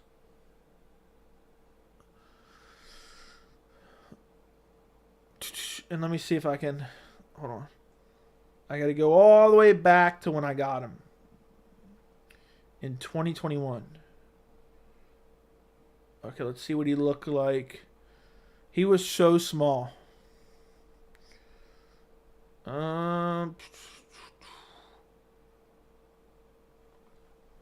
Colombo. No. No. No. This is what he looked like. This is what he looked like when I had him maybe 3 weeks at this point.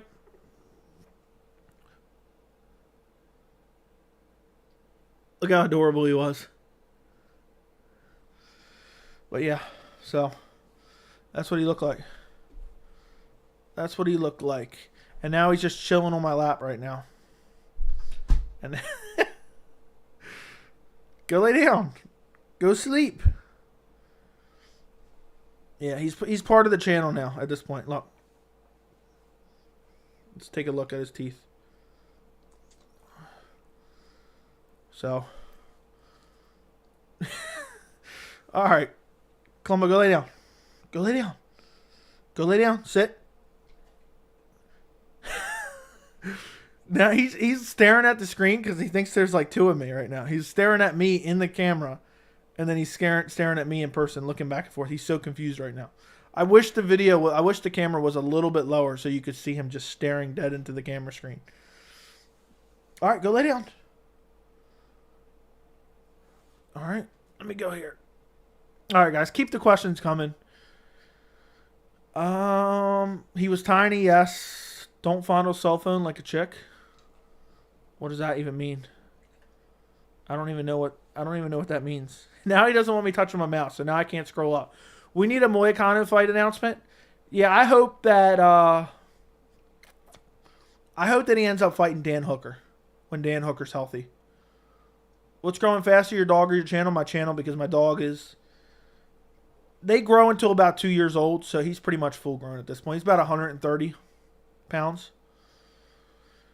He looks like Yoel Romero when he barks. Well, he didn't bark. Now he's just got his head on my lap, sleeping, standing up, dead asleep, basically, with his head on my lap. I wish you guys could see it on camera. Brunson is Duplessis' older version, and Saman is Duplessis' younger version. You know, I don't know about Saman being his younger version, but Brunson and Duplessis are very, very similar. Are very, very, very similar, in my opinion. I would agree with that for sure.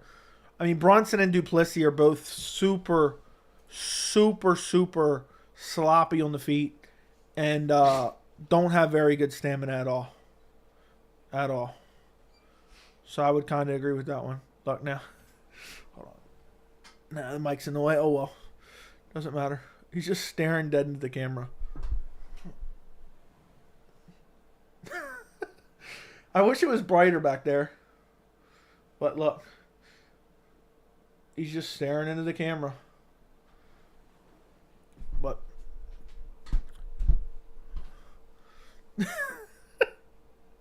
I'm done. Yeah. Who's that? He's literally just staring at my picture on the screen like, what? How is this possible? Because if you don't know, on YouTube Studio, it shows you a picture of you and then like all the analytics of your stream, like how many views in the chat and whatnot. So he's just staring at that right now, which is hilarious. What are you doing? Now he's trying to go underneath my desk. Go lay down, buddy. Go lay down. Go lay down. Joe Rogan, a jiu-jitsu specialist? Yeah. He's more of a doctor. He knows exactly when someone's been hurt. Especially the way they're holding their hand or they're holding their leg. If they have a broken hand or broken leg. He knows exactly when. He'll even text John Anik. I honestly think Joe just wanted Alex to win simply because he's friends with Adesanya. And Rogan will buy Adesanya's bathwater. Joe just wanted Alex to win. What do you mean? You wanted Adesanya to win, I think, is what you meant? Cane Corso, yes. Yes. And now he's just interrupting the stream fully now. Go lay down, buddy. Go lay down. I'm shocked with your Cody prediction. His chin's long gone. Dude, he's fighting Trevin Jones. He's fighting Trevin Jones. No, I mean, he wanted Alexander Volkanovski to win. It's just crazy that people were telling me, well, Rogan thought Volkanovski win, so how could you think anything differently? How could you think differently? Because Rogan and Schaub thought this way. Like that leans any credibility. Bones all day against anyone. I'm very confident that Jon Jones gets it done against Ciryl Gane. I'm very confident he gets it done. But as far as Cody's chin, Cody's skill set is still very good. And Trevin Jones isn't the best striker. So, Joe Rogan. Yeah, I said it. Joe Rogan could be replaced with a soundboard. He definitely could be replaced with a soundboard for sure. I mean, he's hurt. Oh, he's in real trouble here. She's in real trouble here. That's pretty much it. Hey, what are you doing? You just saw him try to open that door? Because he's very rarely in here. So he's trying to figure out what the heck's going on. Now he's chewing on. I've never seen him do that before. He just chewed on my doorknob. Lay down. Good boy. Now he's just laying by the door. So, but yeah, I think Cody's striking is far superior. Now it's become like a talking to my dog stream. People are probably going to complain later and say, are we talking MMA or are we worried about your dog? But yeah. Jones versus Prime Kane or Prime Lesnar. I would probably pick Kane versus Jones, maybe Prime Kane. I would pick Jon Jones a million times over. Hey. I would pick Jones a million times over Brock Lesnar. Hey. What are you doing? Drop it. There's no way that Brock Lesnar beating Jon Jones. Brock Lesnar's incredibly one-dimensional. Just strictly his grappling and his wrestling. And it's not particularly good at all. So, yeah, I would never pick Brock Lesnar over Jon Jones. That was a fight that was actually talked about for a while. 3-0 record versus 13-8 record. Who you taking, Loki? 3-0. 3-0.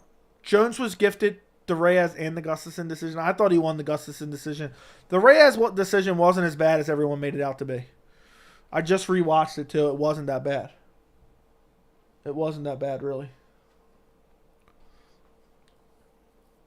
Why is he in there? Oh, just because I wanted to have him in here. He's always trying to get in through the door. So I figured I'd let him in. Now he's trying to get out. Hi. Is Kevin Durant... I have no idea what Kevin Durant's doing. Do you know why Kakramanov was fired? I don't know. There must have been some behind-the-scenes stuff because there was no reason that he should have been let go. Any way to get rid of pests or bugs in the springtime from getting into your home? I can't stand bugs and have a feeling you know more about that type of stuff. It's funny you ask that because no matter how clean your house is, no matter how nice your house is, in the springtime, bugs always want to try to come in. And actually what I do is I pay $100 every 3 months, and I have an exterminator come and exterminate my house.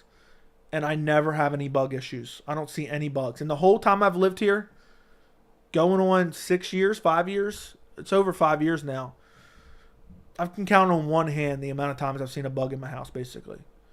And the best thing is, like, if you have any trouble, in between those 3 months, they'll come back for free. So, like, occasionally I'll have, like, an ant problem. They'll come out, they'll do everything they need to do for free, put some stuff down, and get rid of the problem for you. And you don't have to deal with anything. So I pay, $400 a year total, and I have somebody deal with it. And it's just like a general pest control. Like you don't need to have anything to like call them up. You can just say, look, I want general pest control in my house. They come spray some shit all around your house. They come once every 3 months, and you're good to go. I don't see nothing. So, I don't have any problems with that. Last thing I want is be on stream and see a bug crawling in the background. Oh my God, that'd be horrendous. But I hate bugs. So, since I lived here, from the second I bought my home, I already called them up and scheduled them to come out. And I've never had any issues. What is Jones saying when he said Gane is the most incomplete fighter in the top 5? I don't know. He's just talking shit because Tai Tuivasa is far more incomplete. Uh, but I think Stipe and Blades are more complete than Gane. Dog's doing everything to tell you to open the door. Yeah. Well, he's gone now, so. Rogan needs to just leave the UFC at this point, replace him with full time with Felder. Yeah. You look stronger. Okay. How'd you score Jones, Diago? I can't remember. I think I had it like 3-2 Jones. But I don't remember. It's been so long. You think with Rogan's rare appearances he would bring his A game? He's not going to. Till said he wants to box and have 3 fights this year, then get surgery out. Dude, I really never want to see Till fight again. So I could care less what he ends up actually doing. It's weird to see Dana at a press conference, I know. I have no idea. I have no idea why Dana's at this press conference, but what's up, Supersonic? Mr. Lurker? What's going on? I'm going to start having pest control come in once a month. Noted, I actually pay for them. I just realized 30 a month at my apartments, and it's in mint condition, but they always make their way in. Yeah, I mean, really once every 3 months is fine, but I guess you can't do it enough. What's up? Already read that. Joey, did you apparently see the red? Yeah, I saw that. That's old news, buddy. That's old news, my friend. That's just the way it is, man. The prime hydration zones. The blue and red hydration zones. I mean, the UFC's doing anything for a buck nowadays. And I'm waiting for the YouTube boxer to come out critical of the revenue share for the fighters, since he's always pretending he cares about the fighters. He don't care about the fighters. He's just trying to get under Dana's skin. That's the truth about it. That's the cold, hard truth. He is trying to get under Dana White's skin. But yeah, my nose is itching.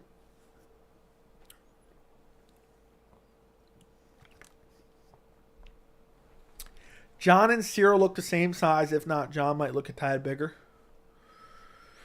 I don't know. I'll give you that. I'll give you my opinion when I see them in the cage. When I see them both shirtless in the cage, or if they do it like a stare down, shirtless or something. Jon looks smaller. I don't think he looks smaller. Maybe like a little bit shorter. Maybe a hair shorter, like half an inch. How are you? I'm good. You looking forward to any undercard fights? I'm hyped for Bahamondes fight. The kid has hands. Bahamondes. Is he fighting on this card? I might be dumb, but yeah, he's not fighting on this card. Yeah, he's not on this card. So I don't know what you're talking about. Is he coming up on a fight card?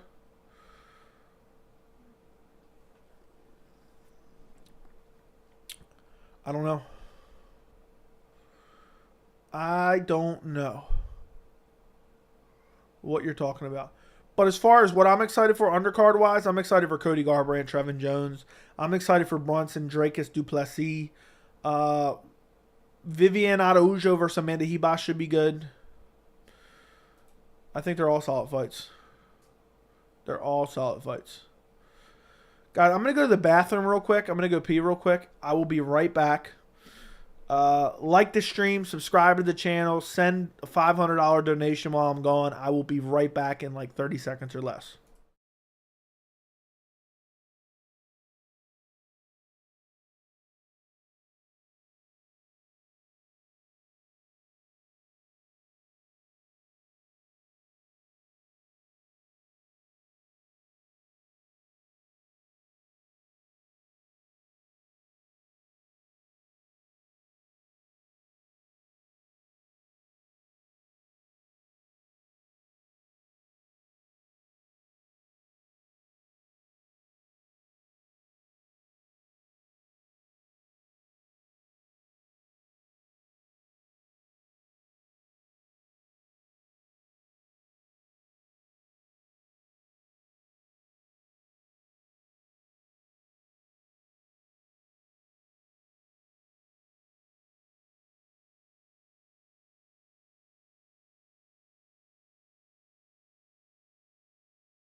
I am back. Sorry for the delay. Looks like we lost a good bit of people while we were gone, but I expected that. How long did I end up being gone for?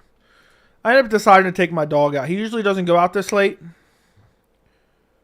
But yeah, I was gone for 7 minutes. It didn't feel like that long. It felt like I was gone for a minute and a half. But sorry for the interruption. I went to the bathroom and then I decided to take my dog outside because he seemed like he maybe needed to go outside, and then he decided to come in and drink a whole bowl of water. So then, there you go. Yeah, everyone who left the chat is not a true fan. I was expecting to come back with a couple $500 donos. So,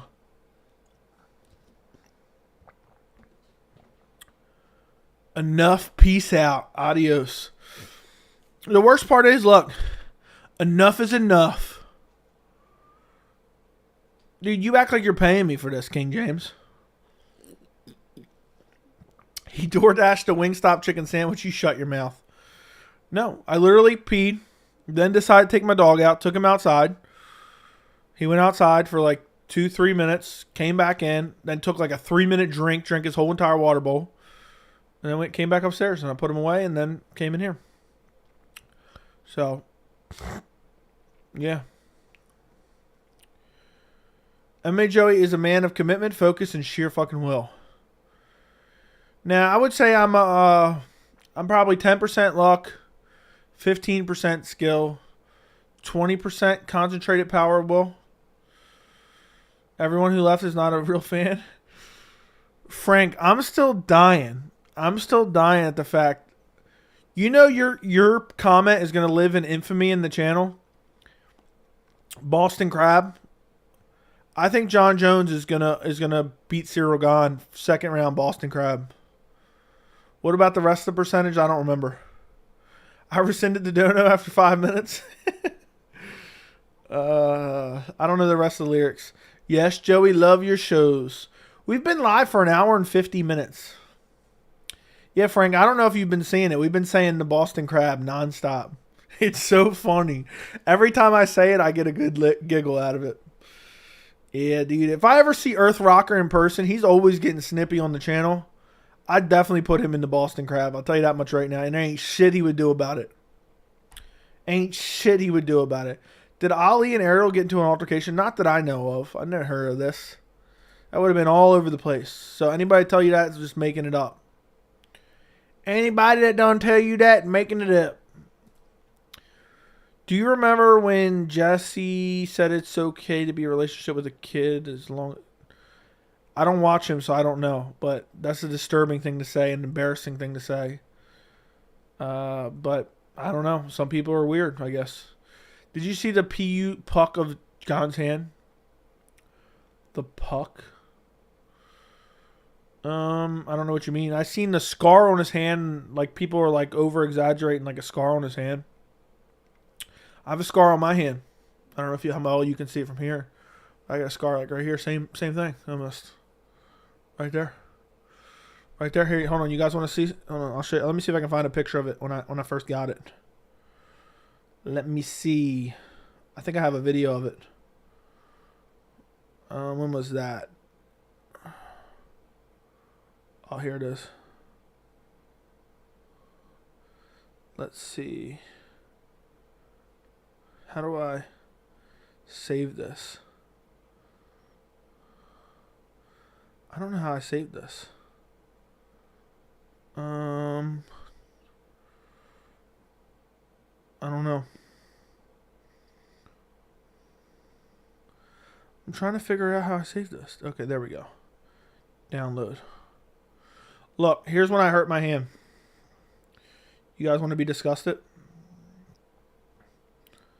Hold on. Hopefully it focuses quick enough. I don't know if it's going to focus quick enough.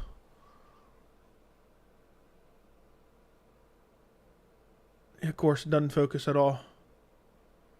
Look, there's when I heard it. That's actually a video, but I can't get it to play because by the time I turn it away and turn it back,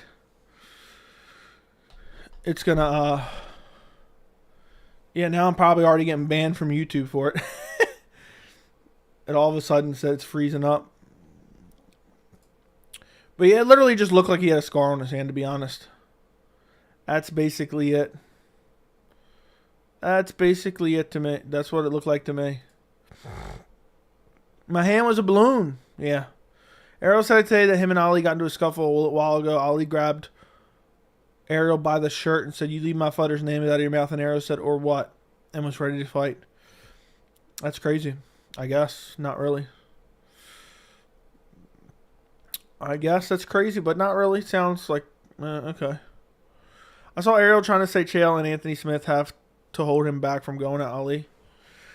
I mean, some people are like that, you know. Some people like to act tough, but also some people win or lose are like, nah, nobody's disrespecting me like that. You know? Like, unless I think I'm going to die somehow, I'm not letting anybody disrespect me like that in public. You can't. That's embarrassing, you know? Like, I can joke around and stuff like that, but I don't care if... And I can take a joke, believe me. I can take a joke. I'm not going to get offended by anything. But you can't let... Like, I think one of the most annoying things is, and honestly, the only thing that aggravates me a little bit, is when someone tries to... It's almost like they're trying to intimidate you in public.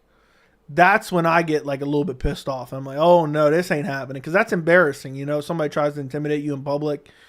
You know what I mean? So it could be one of those scenarios, you know, even though Ariel may or may not win, he's like, nah, I ain't getting disrespected like this in public, you know?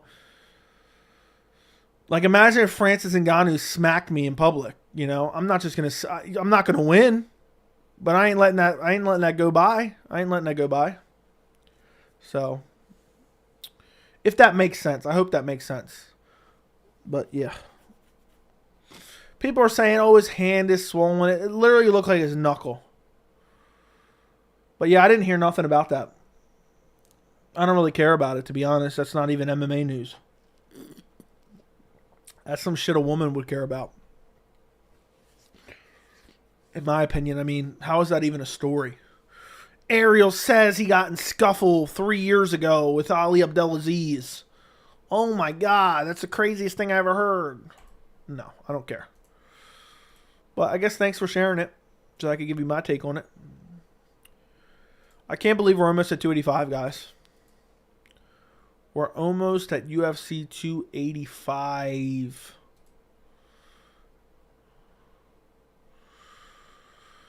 Damn, that's impressive. That cut is impressive. It's not impressive about it. But look, it's pretty much gone now. You can see a little bit of a scar. Joey, I never left. I don't believe you, Jack. I don't believe you for 1 second, Jack. Is it just me or is it Jeff Neal slightly overrated? I think Shav's going to wax him.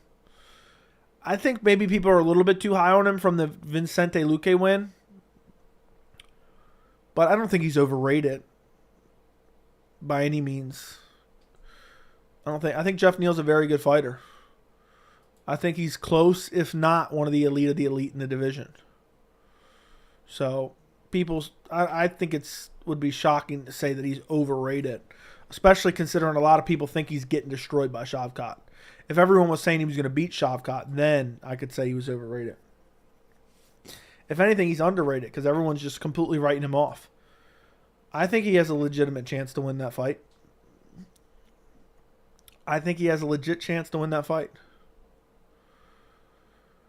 Dude lost to the hairline. He's so overrated. That is true. He did lose to Neil Magny in his hairline. That's one step away from losing to Josh Parisian in his butt crack. Yep. I can't believe. It seems like just yesterday UFC 285 was announced.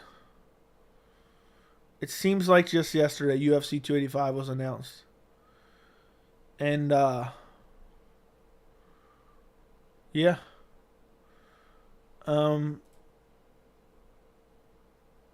It's here already. I'm hyped. I like how we just got 80 people just chilling in here. Nobody's sending any messages. I guess you guys just like hearing me rant, huh? I don't even know what to rant about anymore. We just been... UFC 285 is a dead horse that we've been beating and beating and beating and beating and beating. Pause. And just beating and beating nonstop and just continuing to beat and beat and beat. Pause again. We just been beating the UFC 285 dead horse. That horse is dead. And we're going to talk about it tomorrow. We're going to do full card predictions tomorrow. Joe, if you don't believe me, you want me to send you a pic? Yeah, send me a pic on Instagram.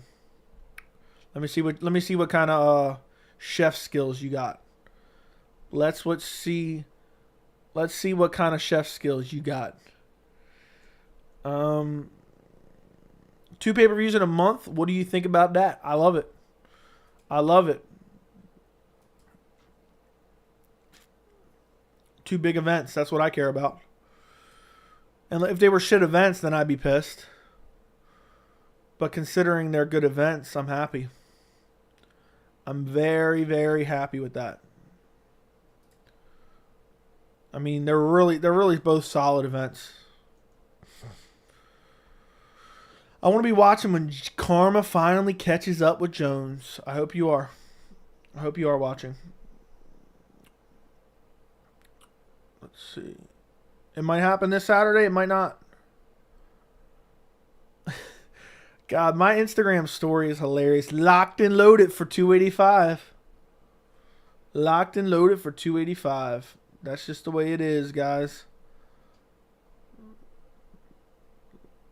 Let's see. See what we got going on over at Twitter.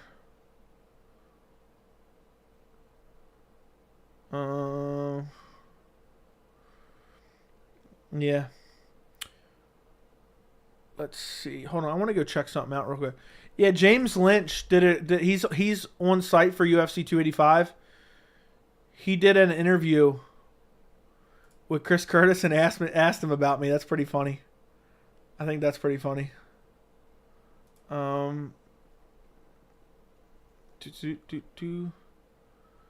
Yeah.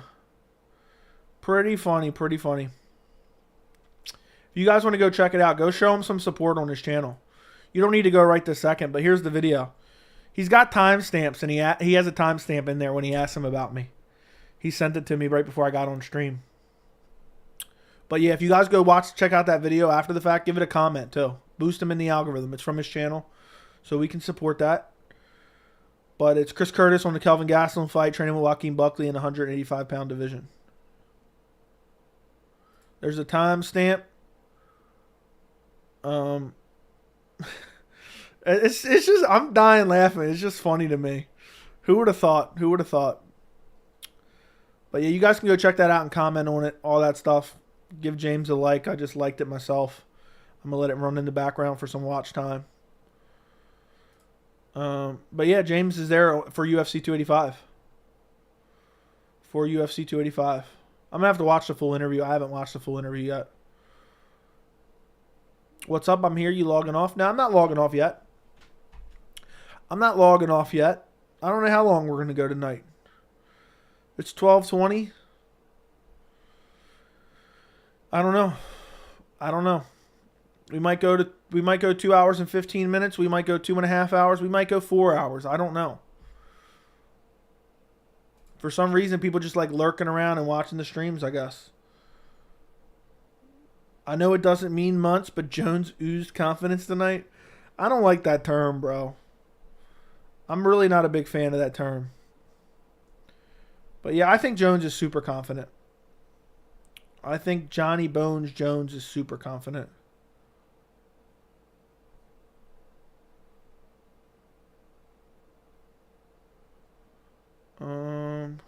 I'm done. I don't know what that is.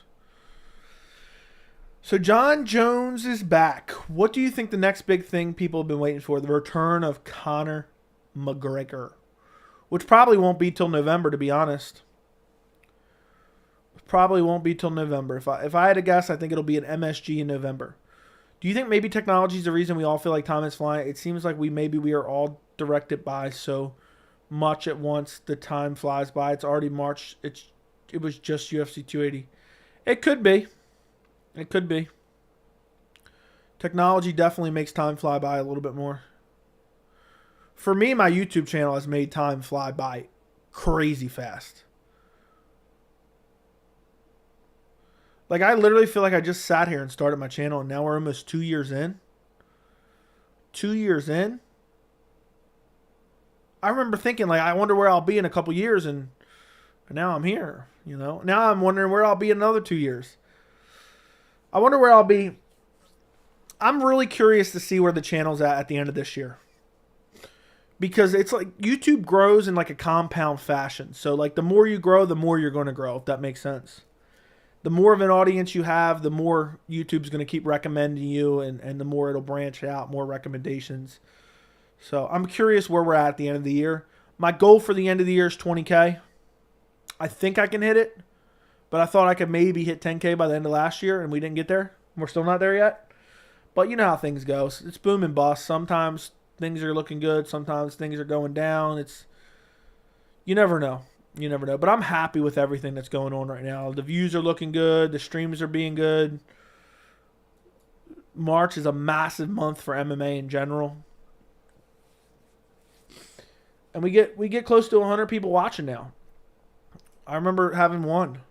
I remember having 3. I remember having like 10 and being like, we got 10 people in here. Yes. Now we get close to 100 every stream. We'll see what we get Saturday. I don't know, because it's a massive oversaturation to the market. So I don't know. I don't know what it'll look like. Let's see what we got here.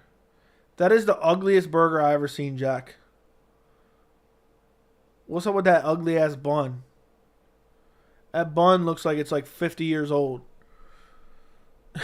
I'm done. But I guess it probably looks better than it does in the picture. Probably tastes better than it looks in the picture. But yeah. You guys don't realize I'm just a random ass MMA fan. Just like one of you guys who just randomly started a YouTube channel and now sitting in front of a camera and microphone talking to other MMA fans.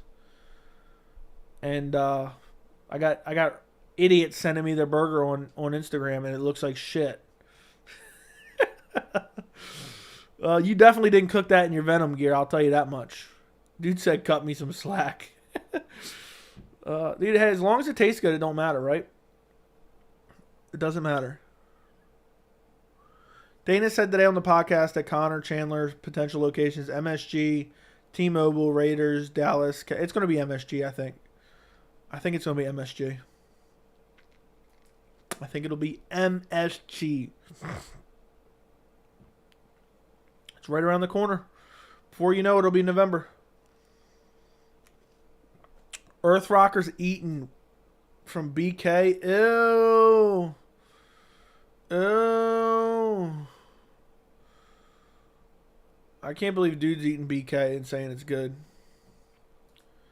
And saying it's good. I'm disgusted. How much did you pay for your microphone? The entire audio setup, not just the microphone, but the audio setup, everything you need to get the microphone up and running, is about $1,000. Because you need a microphone, you need a boom arm, you need a cloud lifter, and you need an audio interface. So, microphone I think is $400, boom arm is like $100, cloud lifter is like $300-ish, and I think audio interface is like $300 or like $250.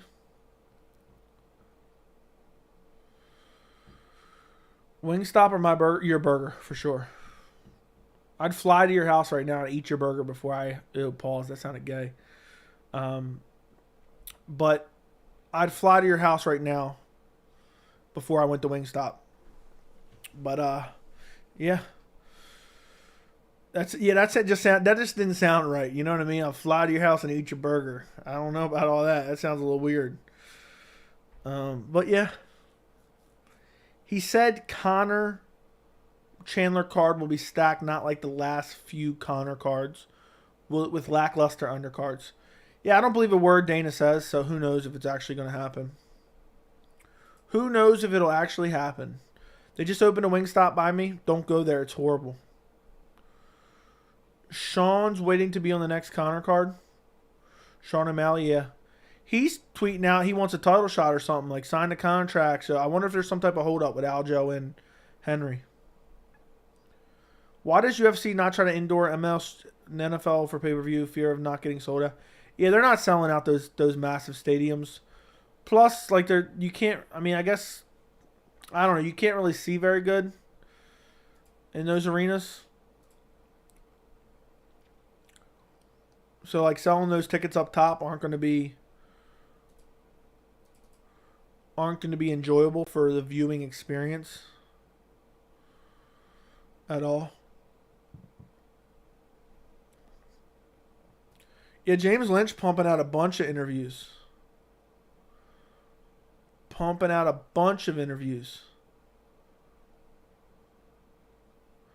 It's funny seeing him there in person.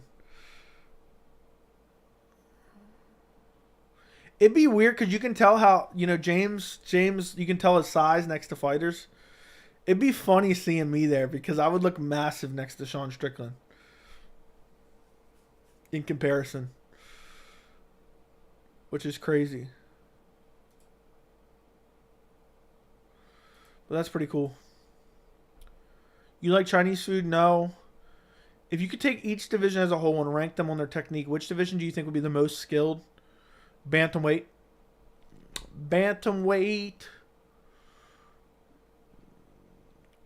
Joey, do you mean Deshaun Strickland? Yeah, sure.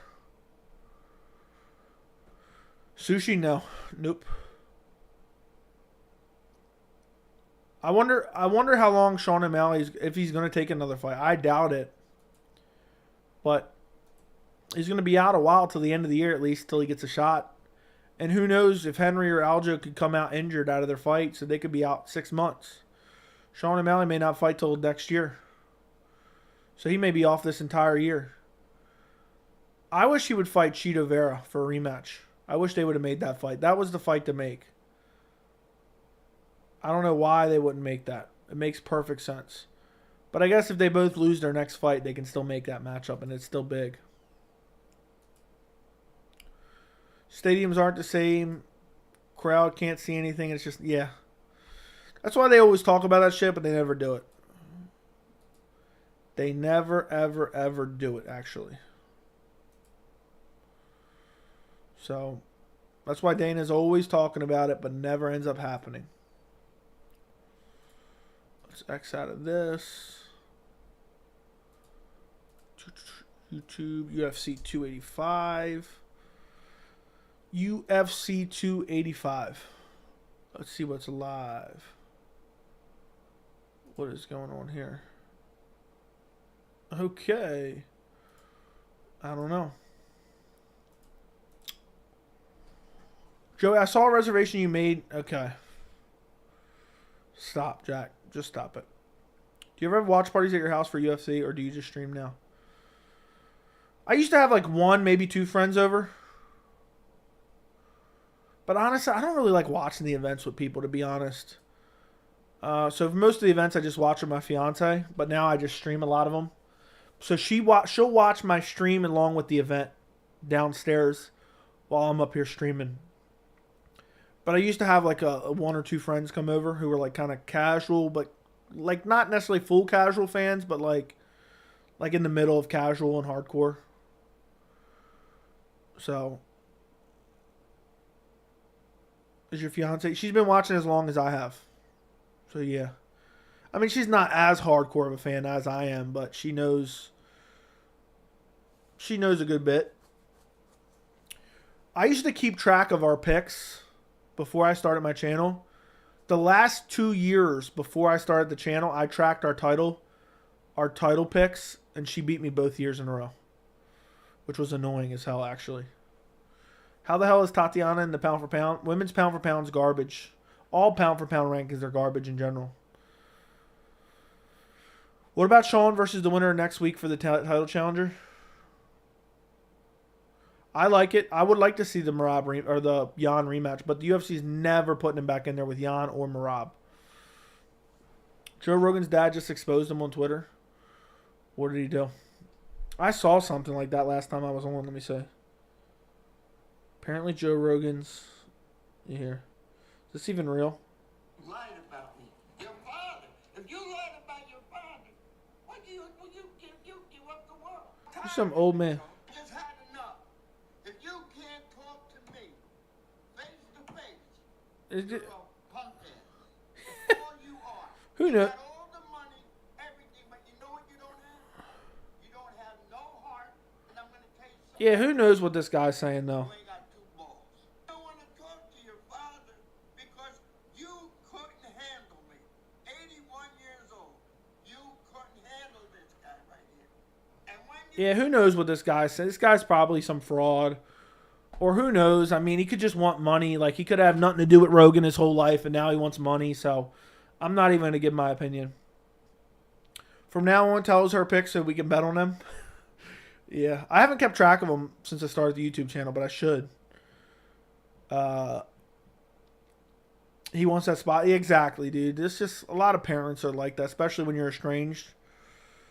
All of a sudden, you got money, and now they want something to do with you. So, I don't trust that. Even though I don't like Rogan, I don't trust that at all.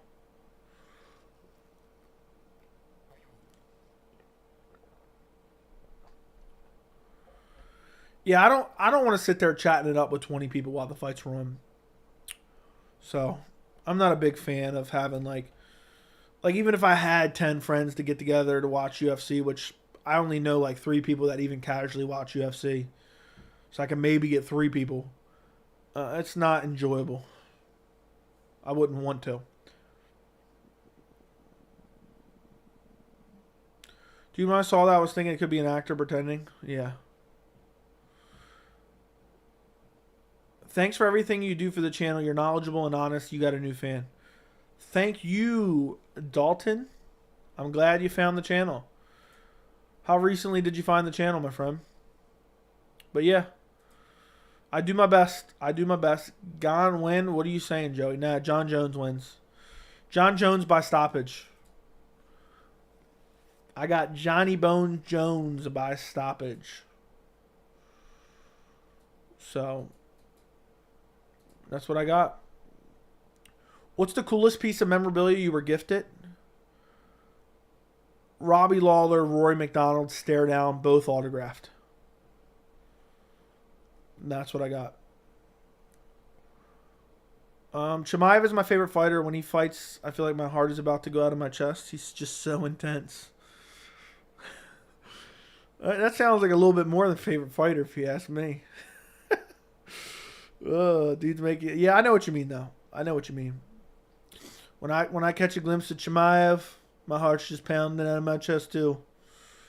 But yeah, I get what you mean. Have you met a lot of fighters? No. What's the craziest reaction you've had to a fight? Probably the Yair Korean Zombie KO. I couldn't believe it. I think I screamed at the top of my lungs. I couldn't believe it. I met Cowboy Cerrone and I met Chris Weidman before.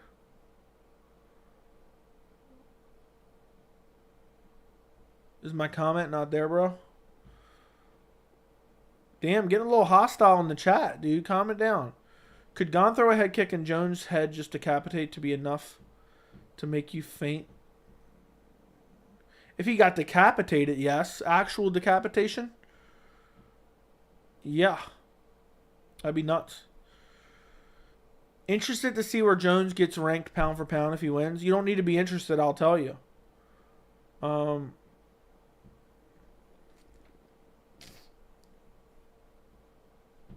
It's number 1. I don't know why I didn't finish that sentence. I was reading something on the screen. Let's calm it down, Matt. Let's pump the brakes on it. Well, because Chimaev only fighter in UFC that goes 110% on the ground to feet as far as kill or be killed. Only time he didn't do it was versus Burns, and he wasn't himself. I think he did do it versus Burns, too. I would say he did. I'm hyped that we're finally here, guys.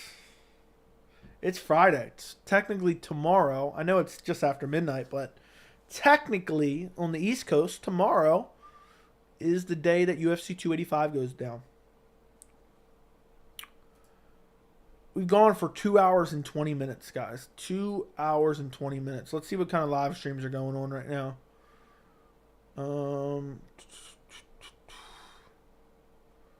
What the hell is this?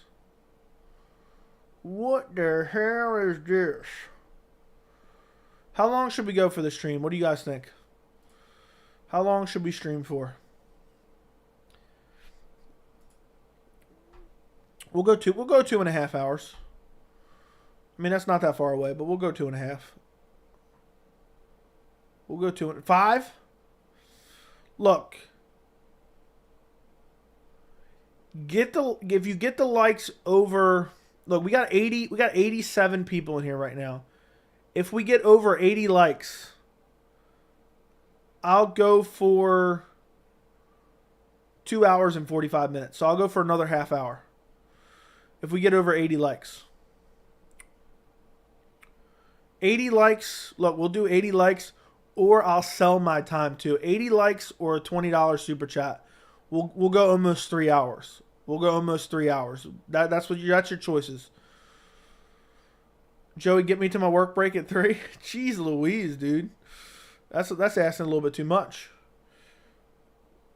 There's some really solid spots on 285. Go till 1 a.m.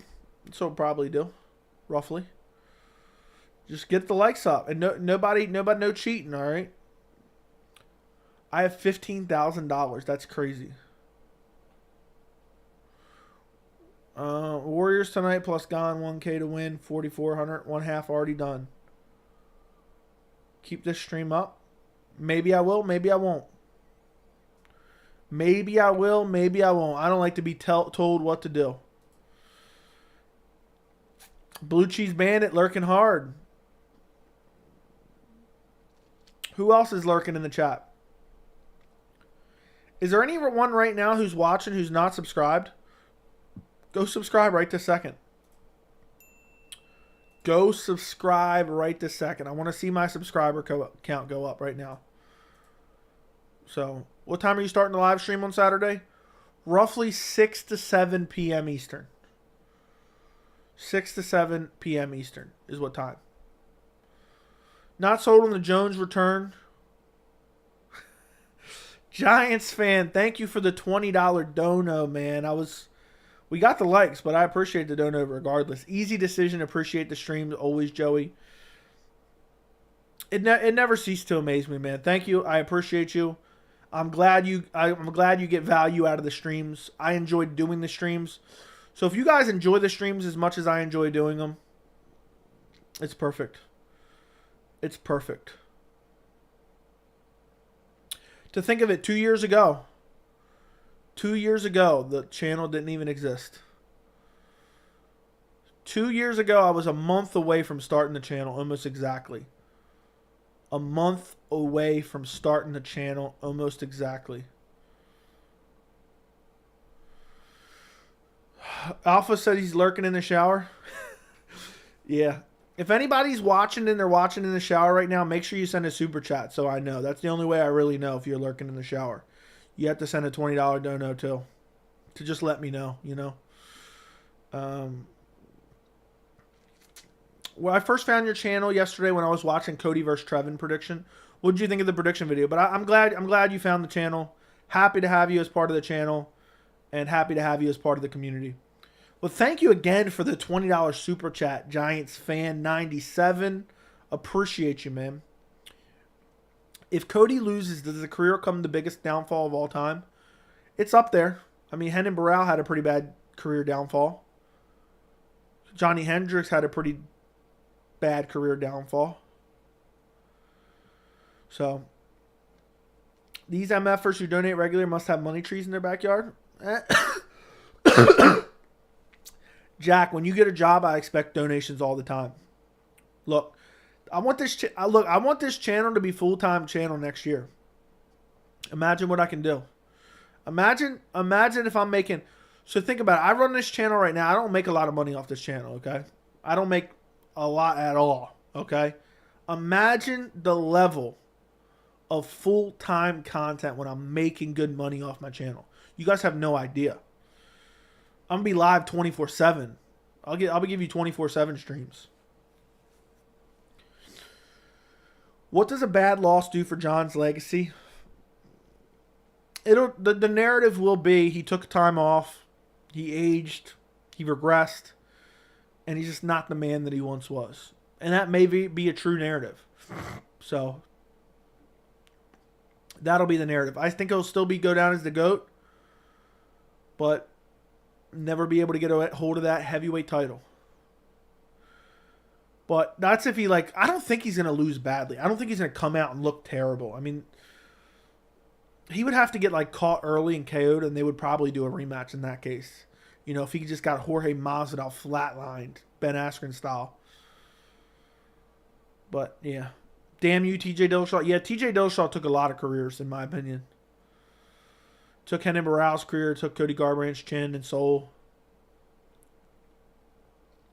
It's unfortunate.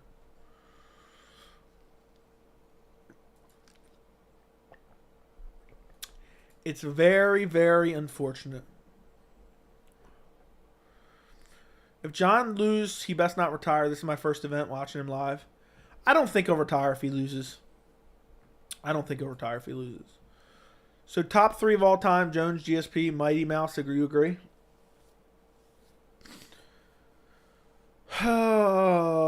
It's like Jones, Anderson, GSP.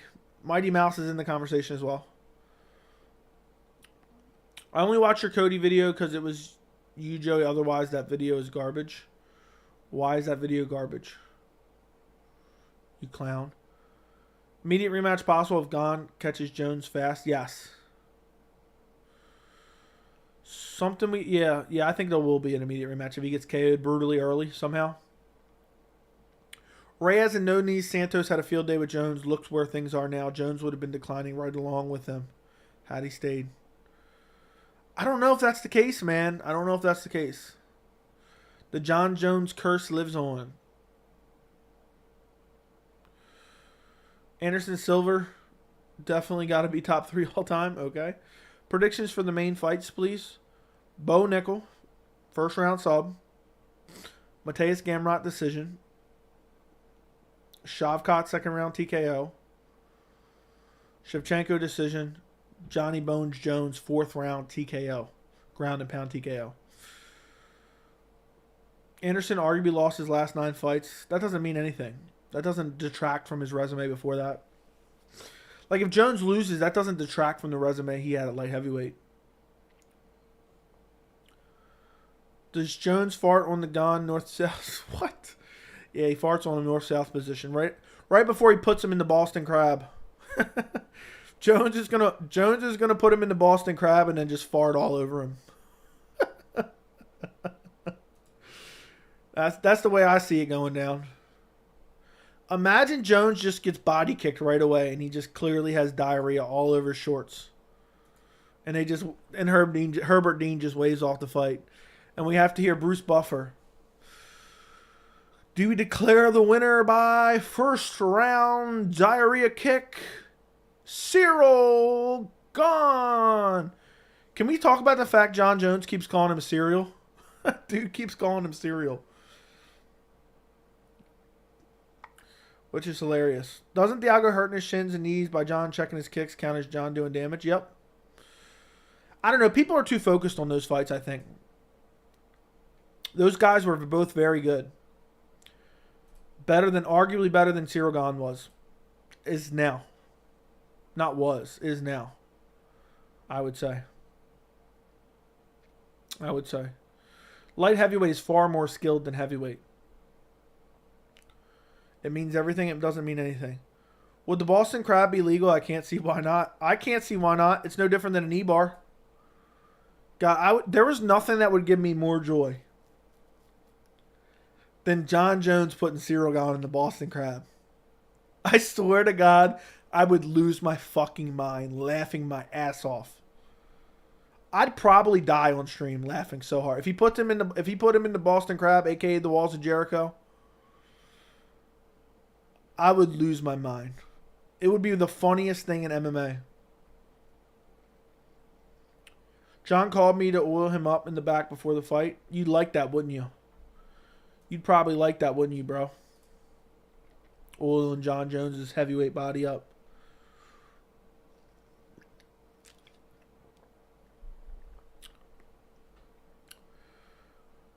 The return of Jon Jones.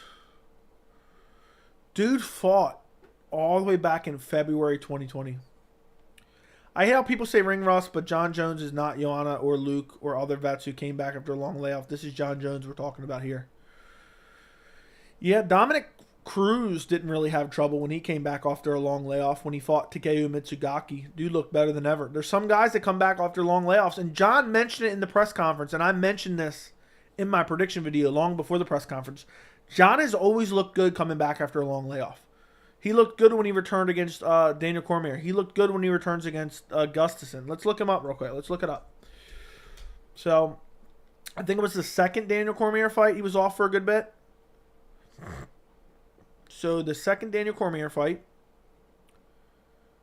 he was out for well over a year. I mean, that's not as much. And then, after that, he was out for a year and a half coming back to Gustafsson. So, yeah, I mean, he's had multiple long. It was a year and a couple months coming back against Ovince St. Preux. I mean, that isn't a good example because he didn't look great against Ovince St. Preux, but that was a short notice replacement. So, yeah, it's hard to believe. Jones fought 1, 2, 3, 4 times in 2011. Also, you know what people don't ever remember? And I actually forget about this too. This is something MMA fans need to remember. Jon Jones beat up Ryan Bader at UFC 126 on February 5th, 2011. He then got the call. Jon Jones stepped in on short notice to fight for the title. Originally, it was supposed to be Mauricio Shogun Rua versus Rashad Evans. Rashad Evans was Jon Jones' teammate. Rashad got injured. Rashad pulled out. They gave the fight to Jon Jones. They actually offered him the fight in the post-fight interview. So Jon Jones stepped in on roughly a month's notice. I know that's not super short notice. A month's notice to fight for the title. A month's notice to fight for the light heavyweight title against Mauricio Shogun Rua, was in the prime of his career at the time. And Jon Jones went out there and bludgeoned him to death. Absolutely bludgeoned him to death. That's crazy to me. People forget that. I just Googled it, and there are videos of the Boston Crab being used in MMA fights. I've seen some pictures.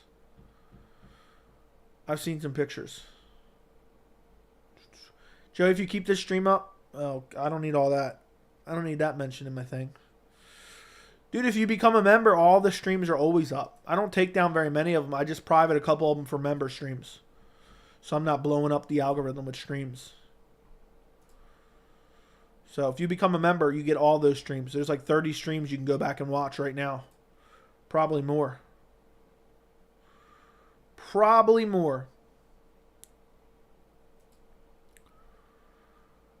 But yeah, the Boston Crab, I think Jon Jones is going to pull off the Boston Crab. I almost threw that into my prediction video just to be funny, but then I was like, that's kind of corny.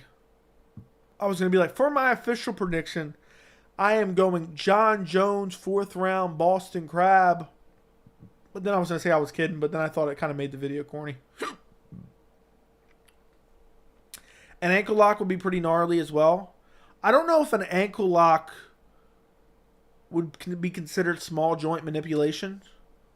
I don't think so, but I don't know. Because technically small joint manipulation is illegal. You know, like you can't bend a finger. That's illegal. You know, I don't know if an ankle or a wrist would count the same. But I don't know, those arm wrenches that Jon Jones did on Glover Teixeira, I guess, were legal. Now, Charles Oliveira fighting Kevin Lee right after a brutal head kick of Gillespie's most bravery I've seen in MMA.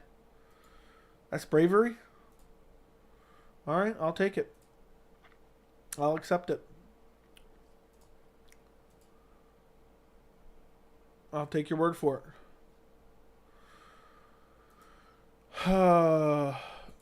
What a long stream we did tonight.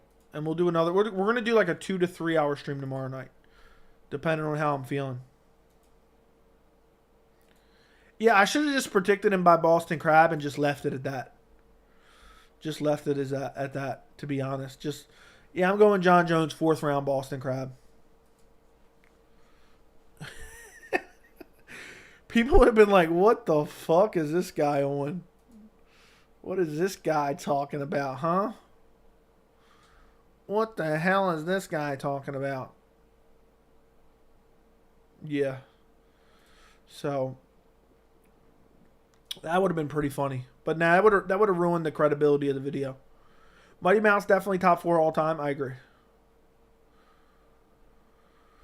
John is the type of guy to pull off a Boston Crab. I know. If I could do anything, if I was a billionaire, I would call Jon Jones up and be, look, if you're winning the fight and you can go for a Boston Crab and you pull off a Boston Crab, I'll give you 500 grand cash money, or 1 million, something like that. How many eye pokes do you think will happen at 285? 0. I'm hoping for 0. It would have been hilarious if with a... Oh, yeah, I already read that. It would have been something for sure. In essentially 48 hours, we will know the results in the main event. In essentially 48 hours, we will know the result. I'll be on here for a post-fight in 48 hours. It's going to be sad when it's over, though. I'm going to be kind of depressed. What a big fight. It's just... And the anticipation, and then it's over. It's like, damn. It kind of sucks.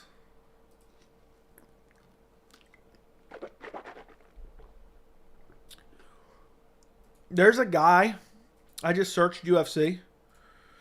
There's a guy that we rated streaming UFC video gameplay. We rated him a couple weeks ago, and he freaked out. He freaked out when we rated him. And was so hyped to have like 30 viewers or something like that. When we end this stream in about 15, 20 minutes, if he's still live, we're going to rate him again. I need you guys to be extra on it, all right? I'll need everyone from the stream to go there when I post a link if he's still live. Because if he gets like, you know, if everyone goes there, if he gets like 90 viewers, he'll definitely freak out. So, yeah, that guy's live right now, yep. So, I'm not leaving yet, but I'm just saying, I need you guys to be on it. If he's still live when we end this stream, Walls of Jericho. That's how I felt after 280, I know. If you leave this stream up, I'll eat both of my Brahma Bull slides. Bro, that's too much. That's too much.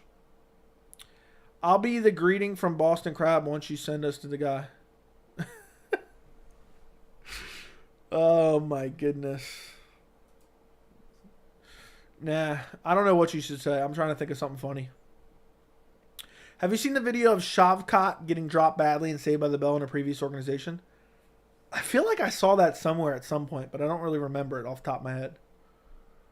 I've been watching the card since Adesanya Blachowicz and never been more excited for a card than UFC 280, 281, and was a close second. How do you feel about this card in comparison? Are you more excited for this card than 280 and 281, or are you about the same? I'm dead serious.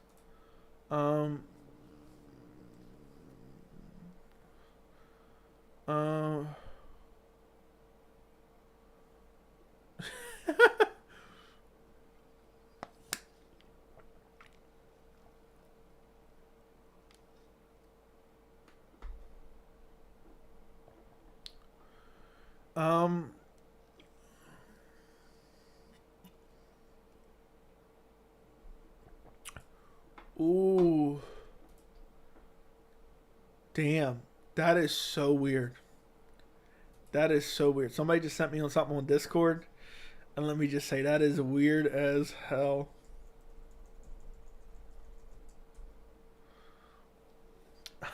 Pause. I'm dying right now. Would you consider Jessica Penne a power puncher? Absolutely not. No, a little less excited. Fair enough. Dan Hardy said Jones is going to be a power puncher at heavyweight. I mean, it's possible, but I wouldn't count on it. You can copy and paste every Ukraine fighter's post-fight speech at this point. You know what's coming. I don't know. No lie, I forgot Bo Nichols 3-0. What the F? No way he gets a title before reaching 10-0. UFC will push him. They'll probably give him like 5 fights. I could see like his 8th fight being for a title if he wins. If he continues to win. Was it Chandler Connor thing, Lamel? No, it wasn't. It was something else. It was something else. Somebody sent me in Discord. How come you don't eat candy, ice cream, and don't drink soda? Is it too much sugar or you just don't like the taste? I don't eat much candy. It's not like I don't eat candy. But there's not a lot of candy that I really like in particular. But if I get like for Christmas, I'll get my grandmother get me some like Reese trees for Christmas. I'll eat those. Ice cream, I've never liked ice cream since a child. And I stopped drinking soda. I'm trying to think when it was. I believe it was like 2012 or 2013. And one day I just randomly decided I wasn't drinking soda anymore. I'm not drinking soda anymore. I was up in a rabbit hole reading about people with rotten teeth and shit like that. And I was like, you know what? I'm not drinking soda anymore. I used to drink a good bit of soda. And I said, you know what? I'm just going to stop drinking soda. And I just haven't drank soda since. It's crazy. I didn't even know. Like, it wasn't like a goal or anything to stop drinking soda. It was just like, I'm not going to drink it anymore. And then I just didn't drink it anymore, and I didn't miss it at all. I didn't care about it. It's crazy. That is crazy. I never really think about that. I used to drink a decent amount of soda. I'm trying to remember exactly when it was. I remember... This is how I gauge my time off of MMA fights. I stopped drinking soda. I believe it was the Cain Velasquez Junior Dos Santos trilogy, somewhere around there. So let's see when that was. That was October 2013. I believe it was that. I believe it was that week. The week of UFC 166 is when I stopped drinking soda. Yeah, so. But I used to drink, I used to like Coke. I used to like Mountain Dew. And that was pretty much the two I would drink. But, yeah. So I just randomly stopped drinking soda, but I've never liked ice cream. I've never really liked ice cream. So, yeah, there you go. Dan Hardy getting that young stuff. Good for him. Okay. I enjoyed your prediction for Cody versus Trevin. Thought it was detailed and an accurate assessment. I think Cody shouldn't rely on his brute power and chin and shouldn't go out there and brawl. I'm glad you enjoyed it. It was very detailed. For sure. He can't go out there and go crazy. He can't go out there and swing for the fences. He has to pick his shots, find the finish, let the finish come to him.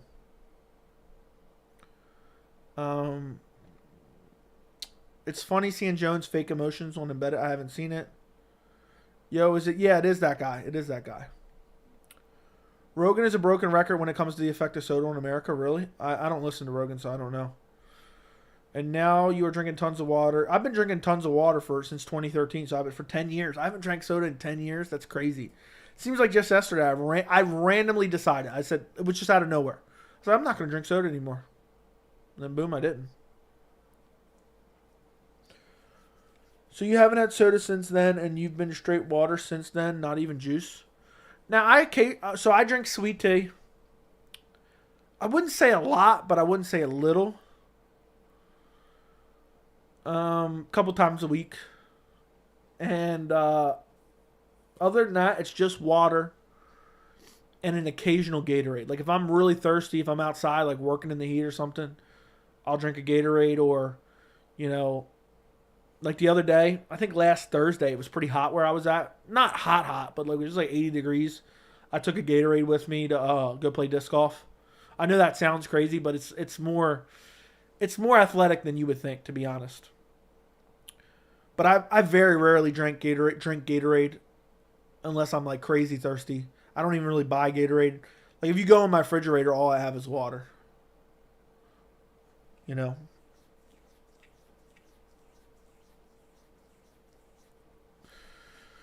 Do you think Jones is a sociopath? I don't know. I'm not a psychologist. Some people would say he is. I don't know. But yeah, maybe he is, maybe he isn't. He could very well be. But I'm not going to go that far as to diagnose another man online. But Joey, those plastic particles from bottles. Oh well. I have a big like mug that I use too sometimes. But this is just so convenient to grab a couple bottles of water and bring them upstairs rather than fill up my jug of water and then I got to like unscrew the big cap, and it's like this massive thing. But I've been taking that out with me when I go play disc golf. I got to get some of you guys to start playing disc golf. So if you guys are in here and you're looking for a new hobby, start playing disc golf, okay? When I build up my channel bigger, I'm going to get some disc golf sponsors. Do you recycle? Yes. Do you believe John when he says he's not going to get lit at the after party? No. Not necessarily, but I don't care as long as he doesn't get arrested. As long as he doesn't get arrested, I don't care. Disc golf is fun, but the only issue is finding an actual area to play at. Dude, there's courses everywhere. Download the app. It's called UDisc. Like the letter U and then disc. And it'll show you where all the courses are near you. I never even heard of disc golf before, and I never knew there was any courses. I got like 6 courses within 30 minutes of me. So, and I never even heard of it before. So, you probably have courses near you and you don't even realize it. But it's a lot of fun. Golfers hate disc golfers on the damn golf course. There was no reason to be disc golfers on the golf course. Because you need disc golf baskets. So, yeah, I need to get some disc golf sponsors. Hopefully someone that's running a disc golf company is watching the channel right now. They hit me up. Email me. Email me. Hit me up on Instagram or Twitter. Oh, my God. Don't tell me about Ben Askren. I don't care about Ben Askren. He's a clown. If you had to predict, do you think Bo Nickel will ever step in the octagon with Hamzat? No. Probably not. I don't think he'll make it that far. I didn't know they had that. I never heard of that before. They don't have any near me like that, Jack. But, yeah. I don't think Bo Nickel will get a top 15. I don't think Bo Nickel will get a top 15 next. I think they'll slowly move him up the ranks. Listen, guys. I'm going to get out of here. But do me a favor. I want everyone to raid this guy. He had a crazy reaction last time. So if everyone goes to his stream and just starts blowing up his chat. MMA Joey sent me. MMA Joey sent me. He's streaming UFC video game. He will freak out. Okay? He's a young channel. He only has 400 subscribers. He's streaming UFC video games. I want you guys to go show him some support. Go subscribe to his channel. Go like his stream. And literally go in there. I want every single one of you. There's over 80 people in here right now. Every single one of you blow up his chat with MMA Joey sent you. Okay? And support his stream. Here it is. Go to the link in the chat. Blow it up. Show him some support. He'll appreciate it. I know he will. So go to the chat. Go to the link in the chat. Appreciate you guys for watching me. I'll be live for 2 to 3 hours tomorrow evening around 8, 9 p.m. Eastern time, somewhere around then. So join me tomorrow for the UFC 285 pre-fight show. Go to the link in the chat and go show that guy some support. Rate his stream. Everybody who's watching this, go to his stream. Appreciate you guys for joining me, and I'll see you tomorrow evening. Good night.